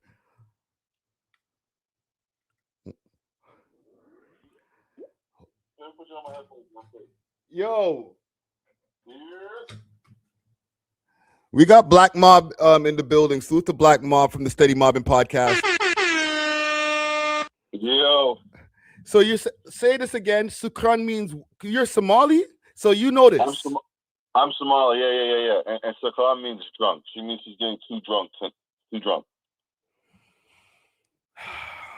Why is she saying it though? I don't know. It's the influence. You know it. You know. Oh my God. What do you think of the song, brother? I want to say thank you for saying what we think out loud. Oh man, am I like y'all? Is everybody just holding that in? Nobody just wants to just say it. You know, it was pretty bad. It sounds outdated, by the way. Wow. It sounds kind of old. Because they're all getting old, fam. Like none of these people are like 21 anymore, fam. They're all like in their late part of their 20s. Yeah. And also, I want to put this note out. I don't want to get shot by her people either. Oh shit! You know, you already got Drake's people probably looking up your pages and shit. So. No, I don't want to get shot by their people either. I'm just the radio guy like Charlemagne. Oh man, listen, yeah, man. Sakran means drunk in Arabic, or Somali rather. Somali, not Arabic. Okay. Listen, thank you for the information, brother. Please do remember, go check out the Steady Mobbing podcast on their channel, Steady Mobbing. Let's go. And mob with us on Instagram. All right, I'm gonna holler at you, brother. Yo, I guess we cracked the case. It means she's too drunk. Okay. Why do you have to say that over and over and over and over and over and over and over again? What the fuck does this have to do with Booggz? Did she just mention Booggz in the beginning? And then we just had to go sit through this torture for the last like 3 minutes or 2 minutes and change after? You don't want to catch me in my feelings. Like, I don't want you to be collateral damage. I'm gonna do some crap, pussy. Like, why is there paperwork behind here? What got exposed? I'm so confused, fam. Oh, man. I can't get this time back, fam. When girls are drunk and they get a blight. Like, fam, I've heard Chromazzz do better music. This is why I try to do this like a compliment sandwich. Yo, fam, I ain't gonna lie, and I'm not trying to diss Chromazzz. Your name's not even doing the SEO thing like that anymore. You would think that, and I'm not even going to diss GTV. They have 6,000 followers. You would think that you put Chromazzz, Booggz, diss track, that would have been way past 1,000, even on their channel. I don't think her name holds the algorithm like that anymore. Like, her name was a little bit hot when she did the thing with Drake. Over there at the City Hall, the music video and shit. But like besides that, like I think people have mentally unsubscribed. So I gotta say W for Booggz in this one. Like he shitted all over her for the last I don't know how long. Called her all kind of set up things and birds and all type of shit after. And if this is what the response is to all of that, fam, Chromazzz took the L. I'm sorry. I'm not saying, okay, well, she could have came with some better raps, but then just don't rap. Come with a response that just makes everybody go, oh, look what I did. Let me show y'all how to beef, fam. Okay, for you young rappers, you young whippersnappers, because I feel like y'all invented this shit, and now the content creators are showing you how to do it. I'll show you how to do this. Not son, but like, fam, just get petty. Don't get in the studio. That's the last thing we want to hear from y'all these days. Like, because it ends up being like we just clown you for the raps. The nigga Mr.Lewinn talk crazy to me in the comments. We had a 1 hour interview with the homie over here from Inside Connect. You gotta learn how to do this properly, fam. Don't get in the studio and now you take a L like you gave yourself the L from rapping. Niggas ain't even focused on, you could have said the most defamatory, exposed type shit about Booggz. Nigga, the song is so bad. It's bad. Like, we don't even care. You listen, pause, super hypothetical. You could have said that nigga had dildos in, like 10 dildos in his booty and friggin' eats and watches friggin' tranny porn. If you wrap it up in this shit, we don't care. You could have called him 100 rats, pulled up paperwork. You may as well just got on a live stream. Because if you wrap it up in this shit, we ain't gonna care. And listen, don't fucking take offense. Because I dissed Booggz when he did his first freestyle, and I didn't like that shit. So your music that you guys put out into the atmosphere is here to be critiqued. And this wasn't it. Stop doing that. Don't do that again, okay? Don't do that again. Anyhow, I think I'm done with this. Salute to Chromazzz. All right? That's the homie right there. I guess. I don't know. I don't know if she'll fuck with me after this, but salute to her the same way. And salute to Booggz. God, don't love her. This is trash. Don't do that. Oh. Okay. Let me recalibrate my brain for a second. And keep in mind, top five Scarborough rappers of all time. All right, let's keep that in mind. Let's try to figure that out before we get to the end of the night here. Actually, staying on Scarborough rappers, and I want to give an RIP before I get into this. RIP to Dopeboy DQ. There has been a development actually in the people who were accused of murdering him. There's been a development with the conviction that's happened with them. Okay, they said that they have a reduced sentence because of the mistreatment that they received at the Maplehurst Correctional Facility. So I'll show you guys the video over here. There's an article courtesy of Global News. Sentencing for a drug dealer guilty of murdering aspiring Toronto rapper delayed. Okay, so the shit is delayed. Hold on, let me get through the ad over here. But I pulled up this article earlier. I actually saw it as Keep Six Solid, so salute to them. And I said, you know what? Let me go find the full article. One of nearly 200 prisoners stripped. Lawrence Bruce was one of nearly 200 prisoners strip searched and zip tied by correctional officers at the Maplehurst Correctional Complex in December 2023 while awaiting trial. The judge who found Bruce guilty of the second-degree murder of aspiring rapper Daquan Demos told court Monday that he would have sentenced him to life in prison with no chance of parole for 15 years, were it not for the events that happened at the correctional center. It was the afternoon of September 5th, 2023, when 23-year-old Lawrence Bruce pulled into a gas station on Orton Park Road and recognized Daquan Demos as rapper Dopeboy DQ. He was filling up. Listen, sit in the wheels and plan the attack. Demos had posted music videos on social media, and Bruce confronted Demos about what he viewed as disrespectful and insulting lyrics about two of his friends both killed in acts of street violence. A brief but intense interaction ensued, during which the judge found Demos place his hand near his waistband, suggesting he was carrying a gun. Bruce, seen here sitting in his white Range Rover, testified Demos threatened to shoot him. Demos was unarmed. Demos then drove off with his girlfriend, who was in the passenger seat. Bruce pursued Demos, trying to box him in, before Bruce fired a single shot, striking and killing the 21-year-old rapper. Demos' girlfriend ducked and jumped out of the car, nearly getting hit by Bruce, who drove away. At trial, Bruce admitted to shooting Demos, but denied he intended to kill him, saying he was provoked.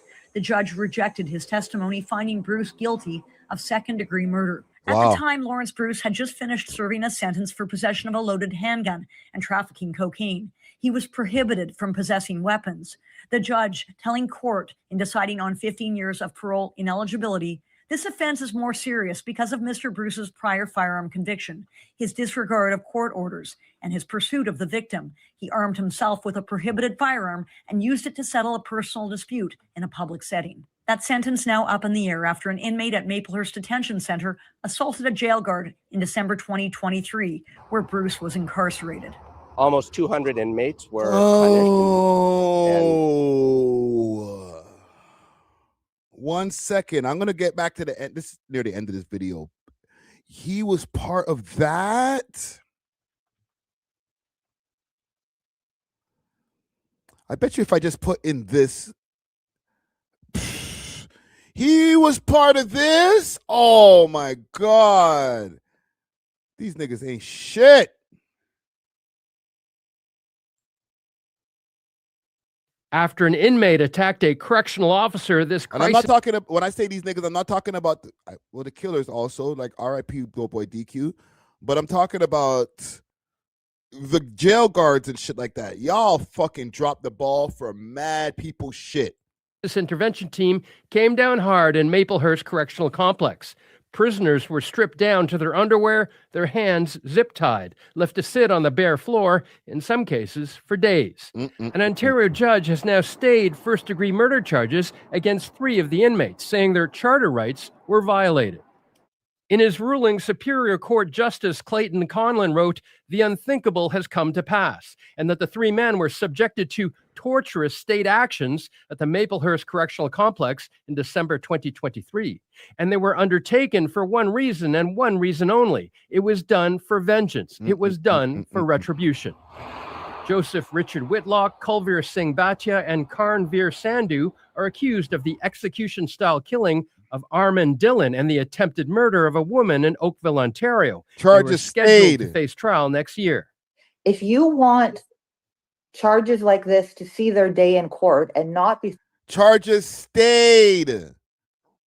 First-degree murder, because they zip-tied and fucked up these guys in the jail. Thrown out because of state misconduct, then take it up with the state and try and change the state's actions and hold them accountable. Connie Virgioni is worried the man who killed her daughter could be freed sooner. Where was my loved one rights? Linval Ritchie pleaded guilty to the second-degree murder of his ex-girlfriend Vanessa Virgioni and was sentenced to life without parole for 18 years. But his mistreatment at Maplehurst could have him out on parole early. So now I have to live not only with the grief and the loss of my daughter, but now you're adding fear into my everyday life. On top of stayed cases and reduced sentences, the Ontario government is facing at least 5 lawsuits from former prisoners and a class action lawsuit seeking $30 million in damages. Take all their fucking money. They got it. They got it. Don't worry about it. Take all their fucking money. You know, we're subjected to cruel and unusual punishment as a result of the actions of one inmate. After being strip searched down to his boxers, zip-tied, and held in the hallway with firearms pointed at him, his lawyer says Bruce was returned to his cell. And what's particular to Mr. Bruce, and this isn't in contention, is that Mr. Bruce was then assaulted for no reason by guards. I'm not fucking muted. Stop this bullshit. There's no way I'm fucking muted, bro. And assaulted for no reason by guards. I'm not fucking muted. Stop this bullshit. Come on, bro. I'm checking in the background. Lawrence Bruce's lawyer will argue for the stay of proceedings in October at the Milton Courthouse. Depending on the outcome of that hearing, Bruce may return to this courthouse where he will ultimately be sentenced on the murder conviction. Catherine McDonald, Global News.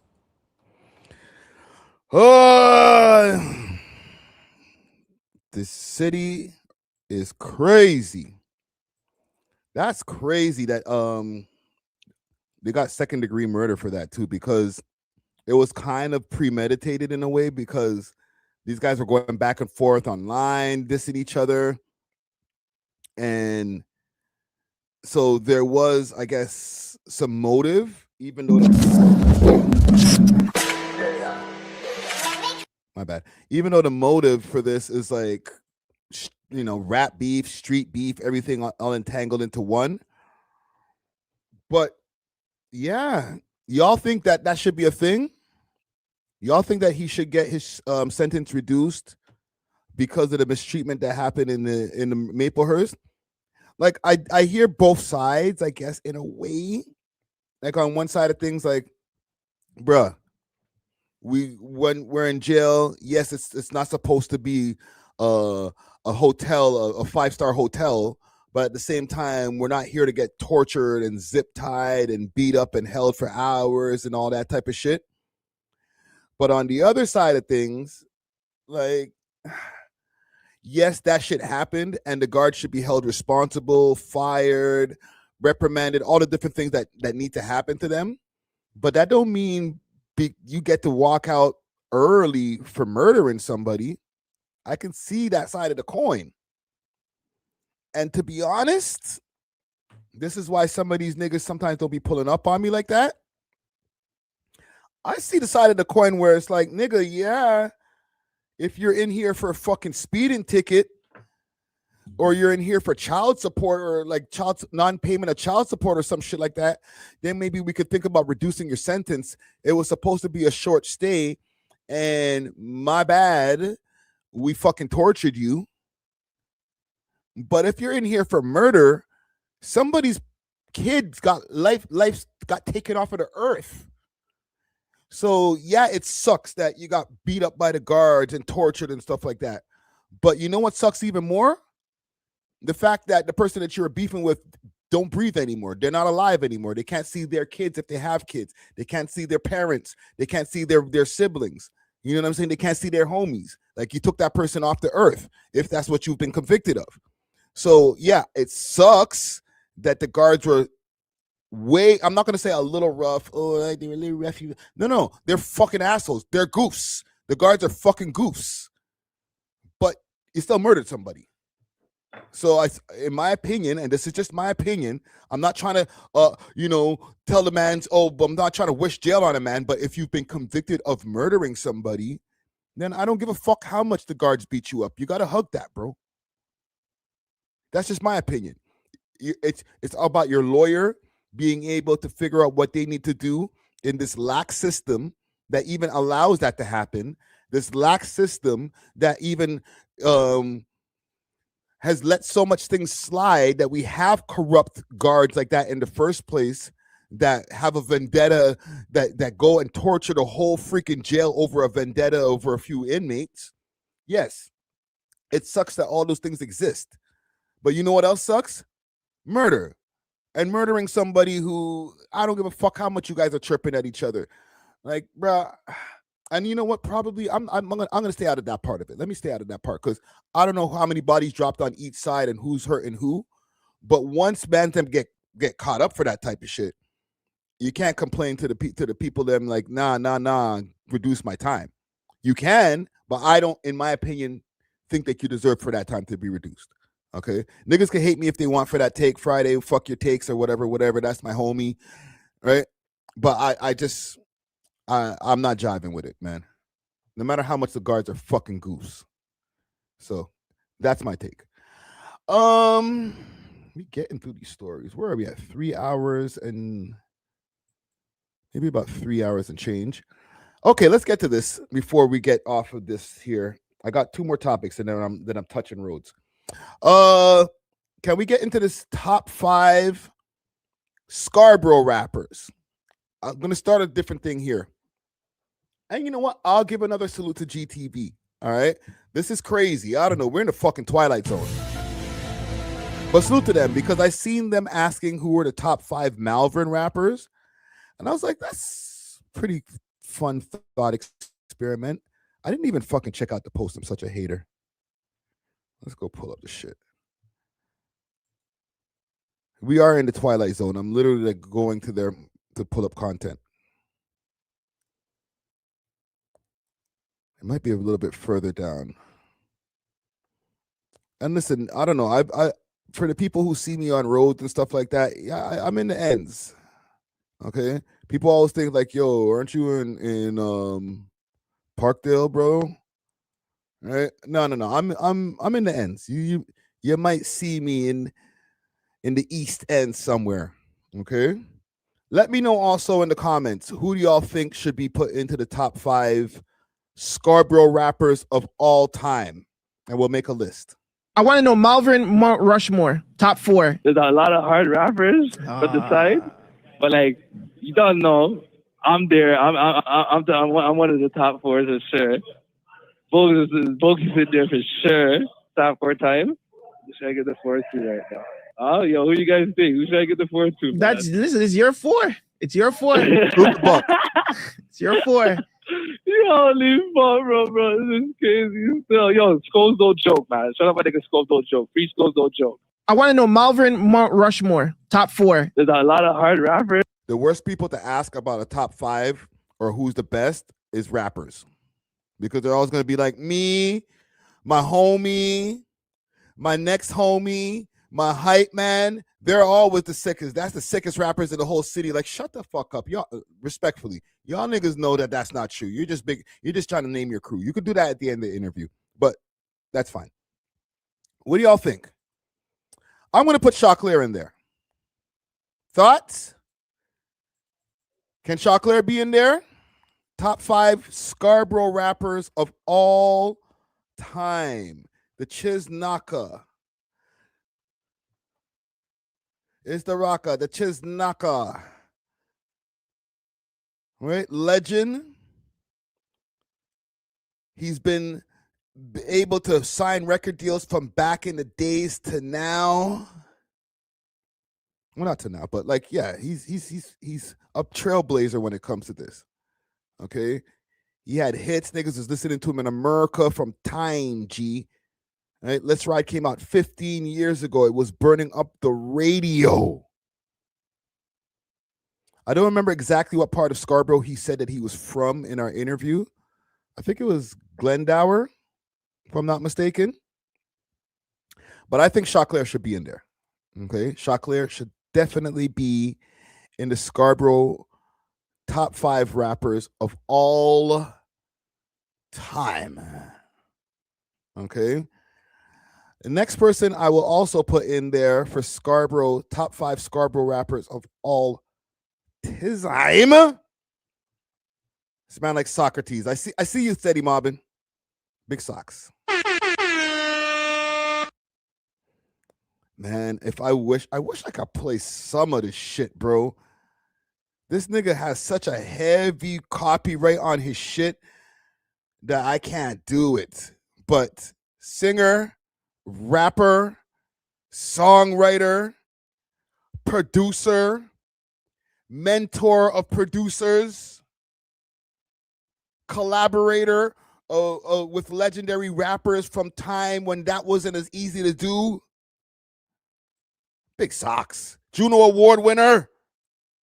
17, nominated in 1995. We Love Hip Hop alumni. For my first single called Still Caught Up, and I lost to Ghetto Concept, which was awesome.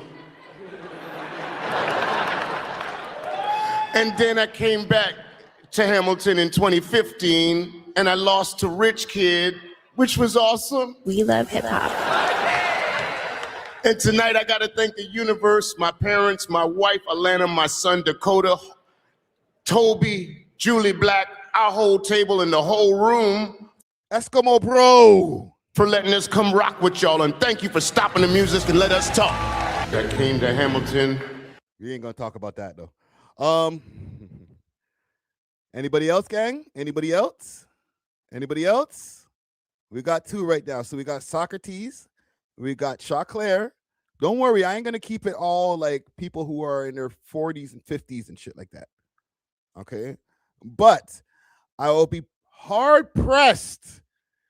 I will be extremely hard pressed if I was to make a top 5 Scarborough rappers list of all time and not put the godfather of Canadian hip hop, Maestro Fresh West. Okay, sorry.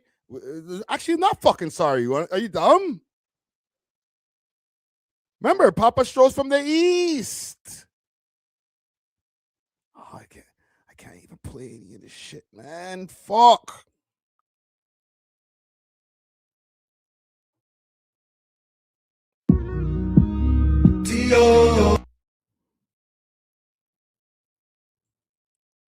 Damn, I wish I could play. I thought it was gonna play a clip of an interview, but I can't even do it. I can't even do it.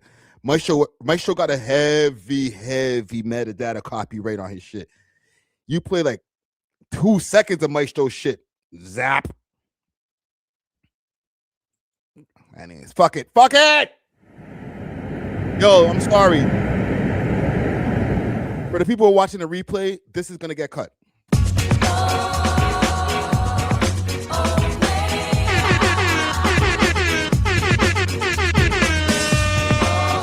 What up, DRK? I see you. What up, Frankie? I see you. Let's go. Move with the maestro. You feel high, so send the blend. The crescendo was nice, so maximum sweat while I started to rap. Symphony effect was just a mic check. That's my guy. That's my big bro right there. Big salute to Maestro Fresh West. Okay. And I don't have it any particular order. I'm just, and I'm also using the chat.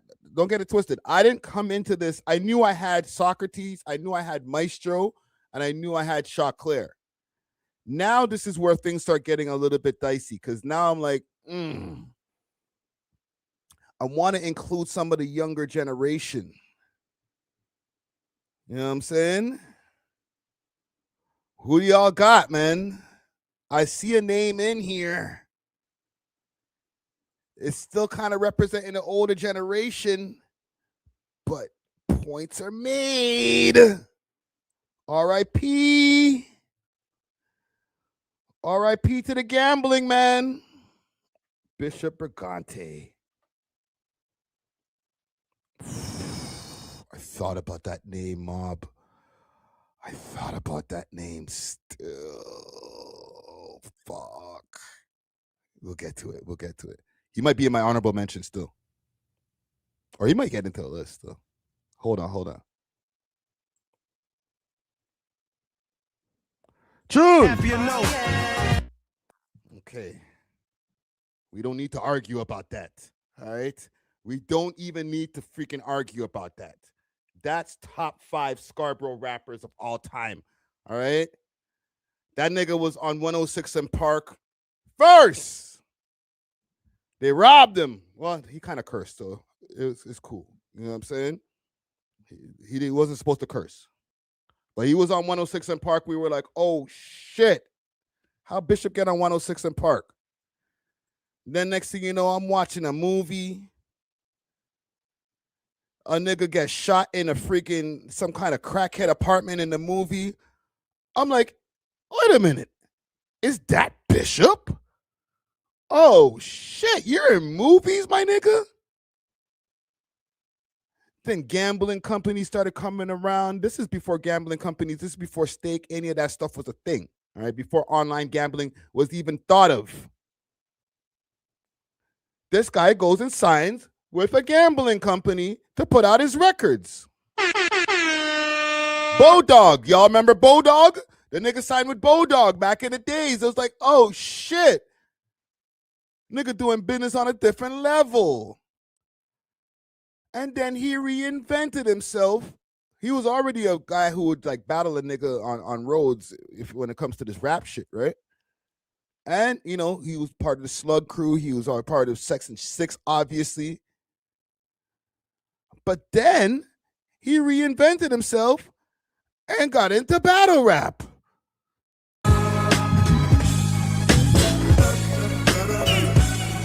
Not only KOTD as a rapper. Can I hear some Bishop bars? Let's go, Bish.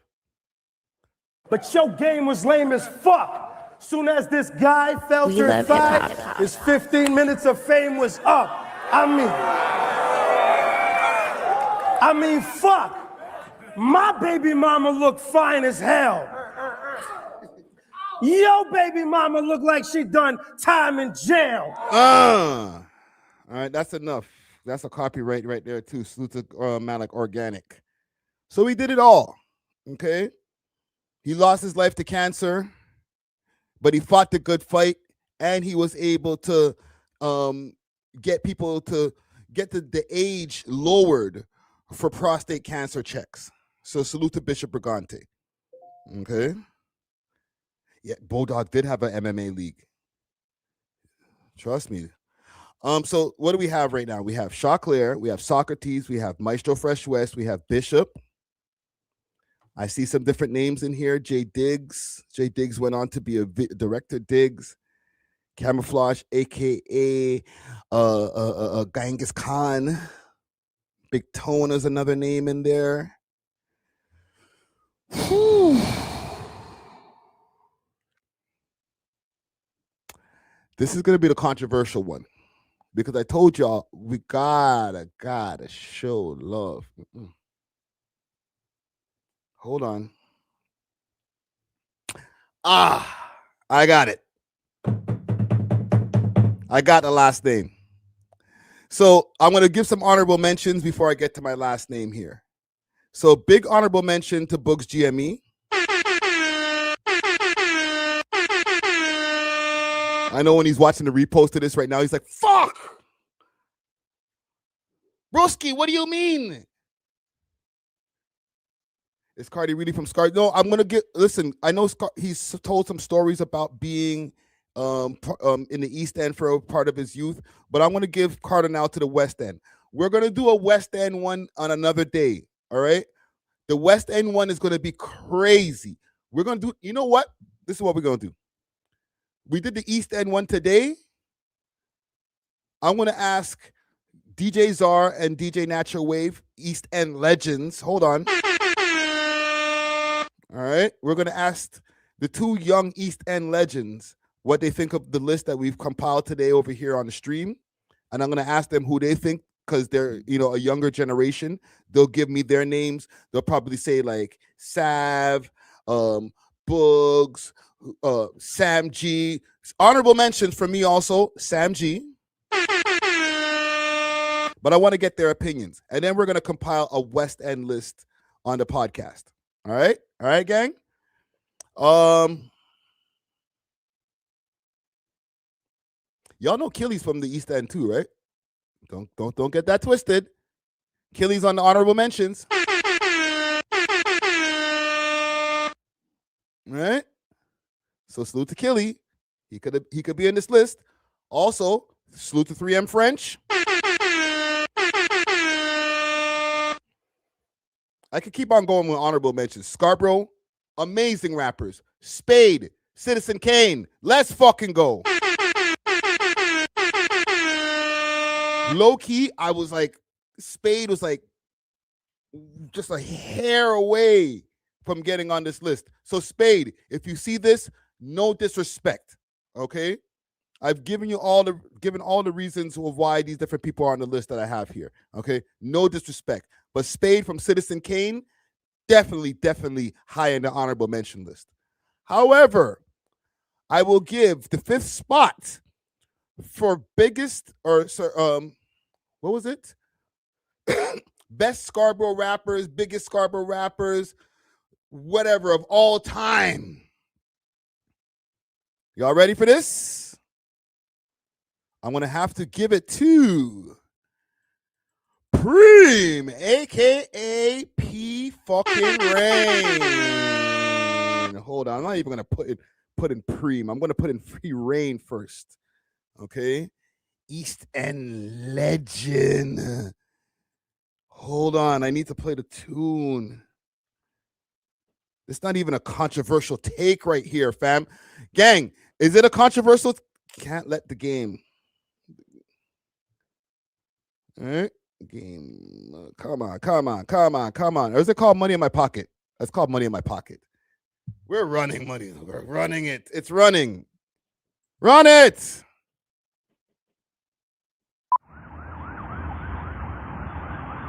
Preem, we need that We Love Hip Hop interview, brother.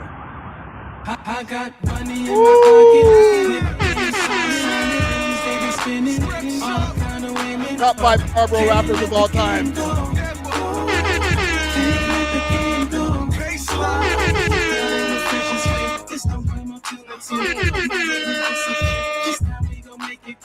I can't let the game go. No, can't let the game go. Jeez. Verse. I'm doing what these brothers can't. And you young Peter Pan, so fly I might never land. And never say I never can. And just if you was checking, I'm so fly. If I fall down, I'll land right in heaven. Right on top of Preem, because he changed his name. What do you call that song there? I think it's called Jackie Chan. Oh, shit. Who's on that song with him? Post Malone. Niggas even got a video. Fuck out of here. Why are we doing this? Why are we doing this? Why are we doing this? This is the fucking music. 57 million views. Y'all ain't got that. Y'all ain't got that. Y'all ain't got that. I'm sorry. The other Scarborough wiped down. It also helps that one person that he befriended, him and the Galloway guys, okay? I'm not gonna say Galloway boys. That's a gang. We ain't associating no gang shit, okay? Him and the man them from Galloway, they linked up with a young light-skinned dude from out of the area. Said, you know what? You good with us? You could pull up to the hood anytime you want. You know what I'm saying? From there, he's, showed these guys exponential love. Kind of the reason why even like Chubbs, all them mans, Baka Not Nice, all of those guys even got introduced to Drake in the first place. I don't think we need to argue about top 5 Scarborough rappers of all time. I don't even fucking think we need to argue about this shit, bro. You know you're my brother, right? Always. Lay you to death. Woo! All right, so hold on. Let me put the nigga on the screen. So there we have it. There we have it. What do y'all got? Y'all like my list right there? The list is good to go. I'm gonna post that shit. You know what? Fuck it. Let's post it now. Let's do it now, gang. Let's do a tweet live on the podcast. Top 5. Let's fucking turn up the algorithm. Top 5 Scarborough rappers of all time. Maestro Fresh West. Also, Maestro Fresh West is an actor. I should have spent a little longer on Maestro. Besides being like the pioneer of the shit. Right? What are you saying? Friday's list after a long time. I know, right? I haven't made a list in a minute still. I ain't gonna lie. Maestro Fresh West. Big Socks. Socrates. Clair. Hold on. I'm gonna have to put Preem up there first. It's not in no order.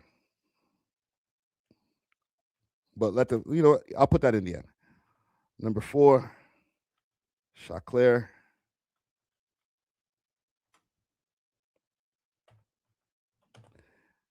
And Bishop, and Bishop Brigante. All right. They put no particular order.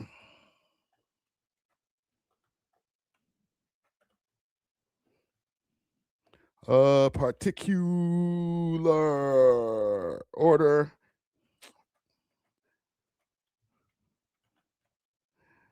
And let's go. Tweet it. Tweet it. The West End list is gonna be that's gonna be freaking difficult to create. Is the West End list? All right. not to say that the East End list isn't difficult neither, but I felt like that was something that I could handle on my own with you guys in the chat, obviously. But like the East End one, holy, that's going to be, I mean, the West End one, that's going to be a problem. Let's screenshot that bitch. All right. Screenshot uppers. We're going to work. We're going to workshop this. We're going to workshop this. Then we're going to get to the last story. I'm going to put it on Instagram one time. Boom. Because I don't got Twitter on my phone, gang. I ain't going to lie. I'm doing it the long way. Pause. I took Twitter off my phone. It's taking up too much fucking space. All right. Scar list. Let me get this off the. Let me get it off the screen for a second. I'm gonna send this to myself, quick, fast. We're gonna get it done. We're gonna get it done because I want y'all here when I post it to the gram, and then when we get to the next story, we can go back and see what people are saying because I know people are gonna be like, "Fuck! What about this guy? What about so and so? You're dissing. You're old.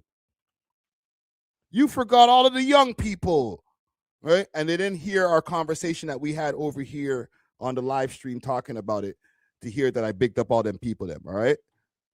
Sorry, I can't be exposing all my shit.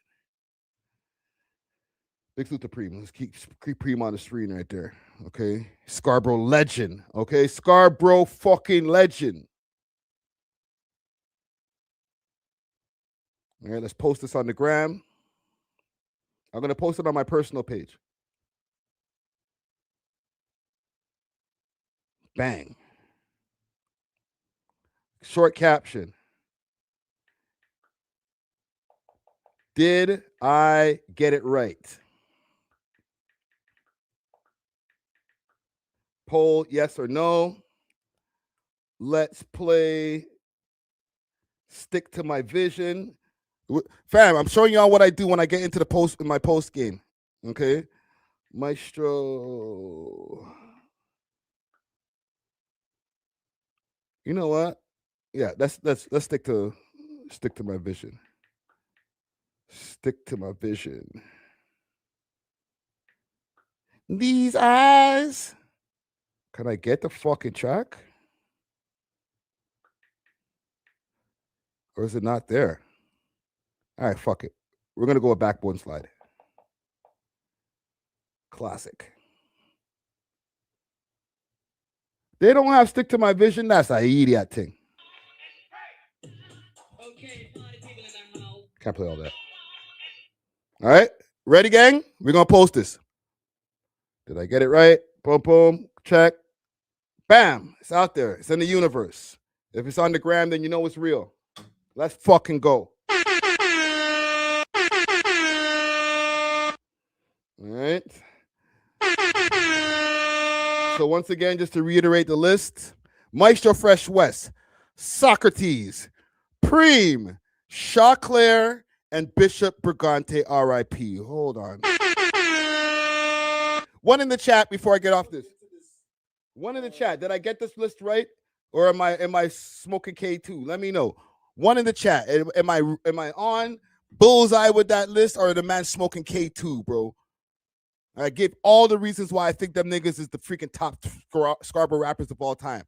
All right, I wasn't just like, oh, I like his raps better. Like, nah, fam, we ain't doing that. Anyhow, I got one more story for us, and then I'm out of here. Ryan Wedding's jeweler. Ryan Wedding's jeweler has been looking for extradition to the USA. He got arrested in the whole bust that was going down with the whole Ryan Wedding case. For the people who don't know who Ryan Wedding is and live under a rock, he is a former Canadian snowboarder, Olympian snowboarder who became the biggest drug exporter allegedly in the world, or one of the biggest. Okay, he's basically like the Pablo. They call him the Pablo Escobar, the Canadian Pablo Escobar. Okay, so basically he's been tied up in a lot of different shit. We've spoken about him multiple times, and an associate. All of the different webs that he's weaved with shooters out here from different hoods and hitmen that are in different levels, corrupt lawyers that are asking him, or telling him to go do hits as a way to get rid of witnesses, just all kind of fuck horror. So now his jeweler, who has been accused of laundering money they've been accusing the jeweler of laundering the money of the Ryan Wedding network through the jewelry store, got arrested and is facing extradition to the U.S. So let's get into that.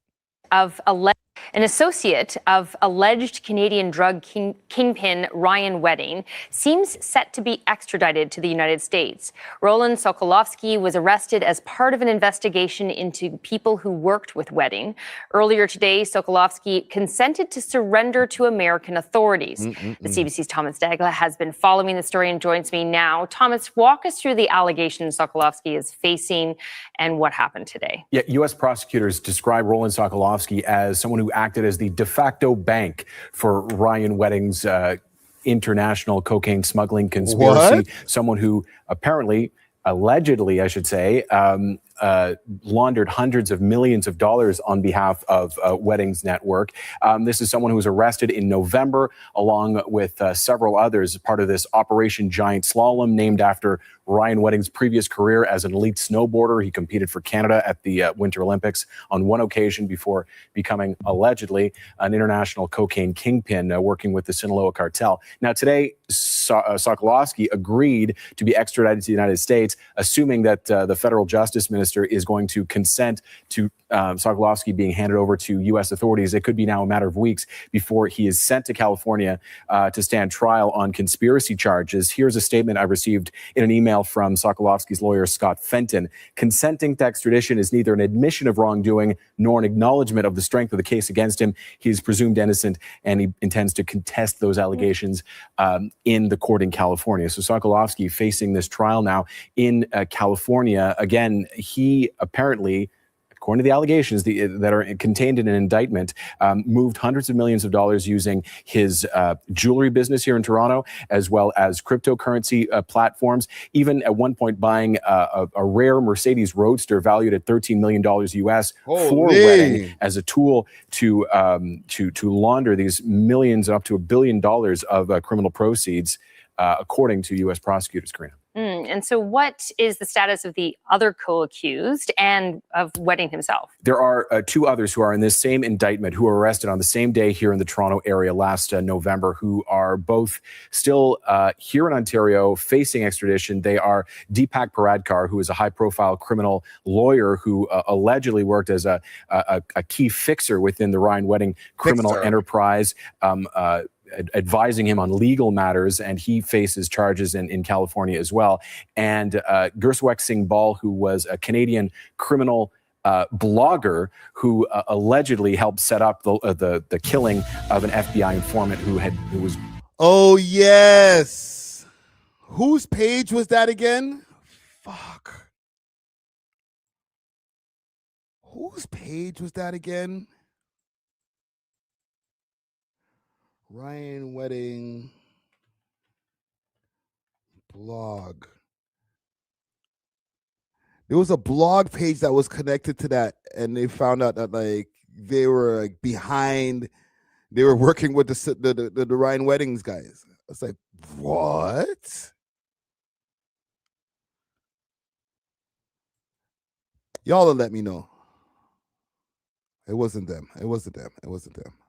Y'all will let me know. But there was a lot of shit. Born in Canada and killed in this case as well. So they're both facing extradition. Gurswek Singh Ball has his own committal hearing set for December. So this is going to take weeks and months. As for Wedding, he remains in custody in the United States. He has a first trial that's set to begin in October. These things tend to get delayed and delayed. Could there be a plea agreement here? We don't know. But as things stand, we could be hearing more of these allegations and revelations in the Ryan Wedding case as he goes to trial in October. Fascinating. What kind of plea agreement would they give for freaking Ryan Wedding? We'll give you 50 years in jail. You can plead for that. If not, we're going to try to charge you with a whole 100 years. I don't know. Low key, and I'll ask you guys, I'll put it in a question rather than just give my opinion. Do y'all think that Ryan Wedding's gonna beat the case? Because low-key, you just never know. You might see this nigga just walk out of the courtroom, bro. Just have the sickest legal team, put everything in the right place at the right time, and then boom, he's out of there. He's pretty powerful. Listen, I just give my opinion on the news story, so any of the people from that organization that see this, like, I'm not involved, fam. I'm not trying to get mixed up, but like, this is, you just never know. As far as this gentleman over here, he's, him getting extradited to the U.S. is saying is not an admission of guilt, or him agreeing to get extradited is not an admission of guilt. However, I think he might be all right too. A lot of these guys, they might look like they're fried. They're in high profile cases. There's a lot of freaking news coverage on these guys. So it might just seem like, everybody's going to get like football years. But like I said, the same thing with Ryan Wedding. A lot of these guys might just walk out or get like a time served. They might catch a light sentence. We'll give you 10 years. You're on road. We're talking about, and if somebody gets like 10, 15 years out of the crew, or Ryan Wedding himself, that's a fucking cakewalk. Not saying like, oh, that, whatever, 10, 15 years is still it's a minute. But for what they've been charged with, the type of indictment that they're trying to put down on them, it's like, this is a RICO. This is not just some little weed charge or a couple of keys of coke. Like, no, we're talking about tons and tons and tons of cocaine that has been friggin' exported all over the world, and other drugs. Man could walk away with 15 years dancing. This guy, 7, dancing. I'm not trying to wish it on them, because I know I'm a tax-paying citizen and all that stuff. I'm just trying to be a realistic person, real. A lot of these guys, the guy Deepak, I forget his name, Deepak lawyer or whatever, emergency Deepak they call him. He out. He caught bail.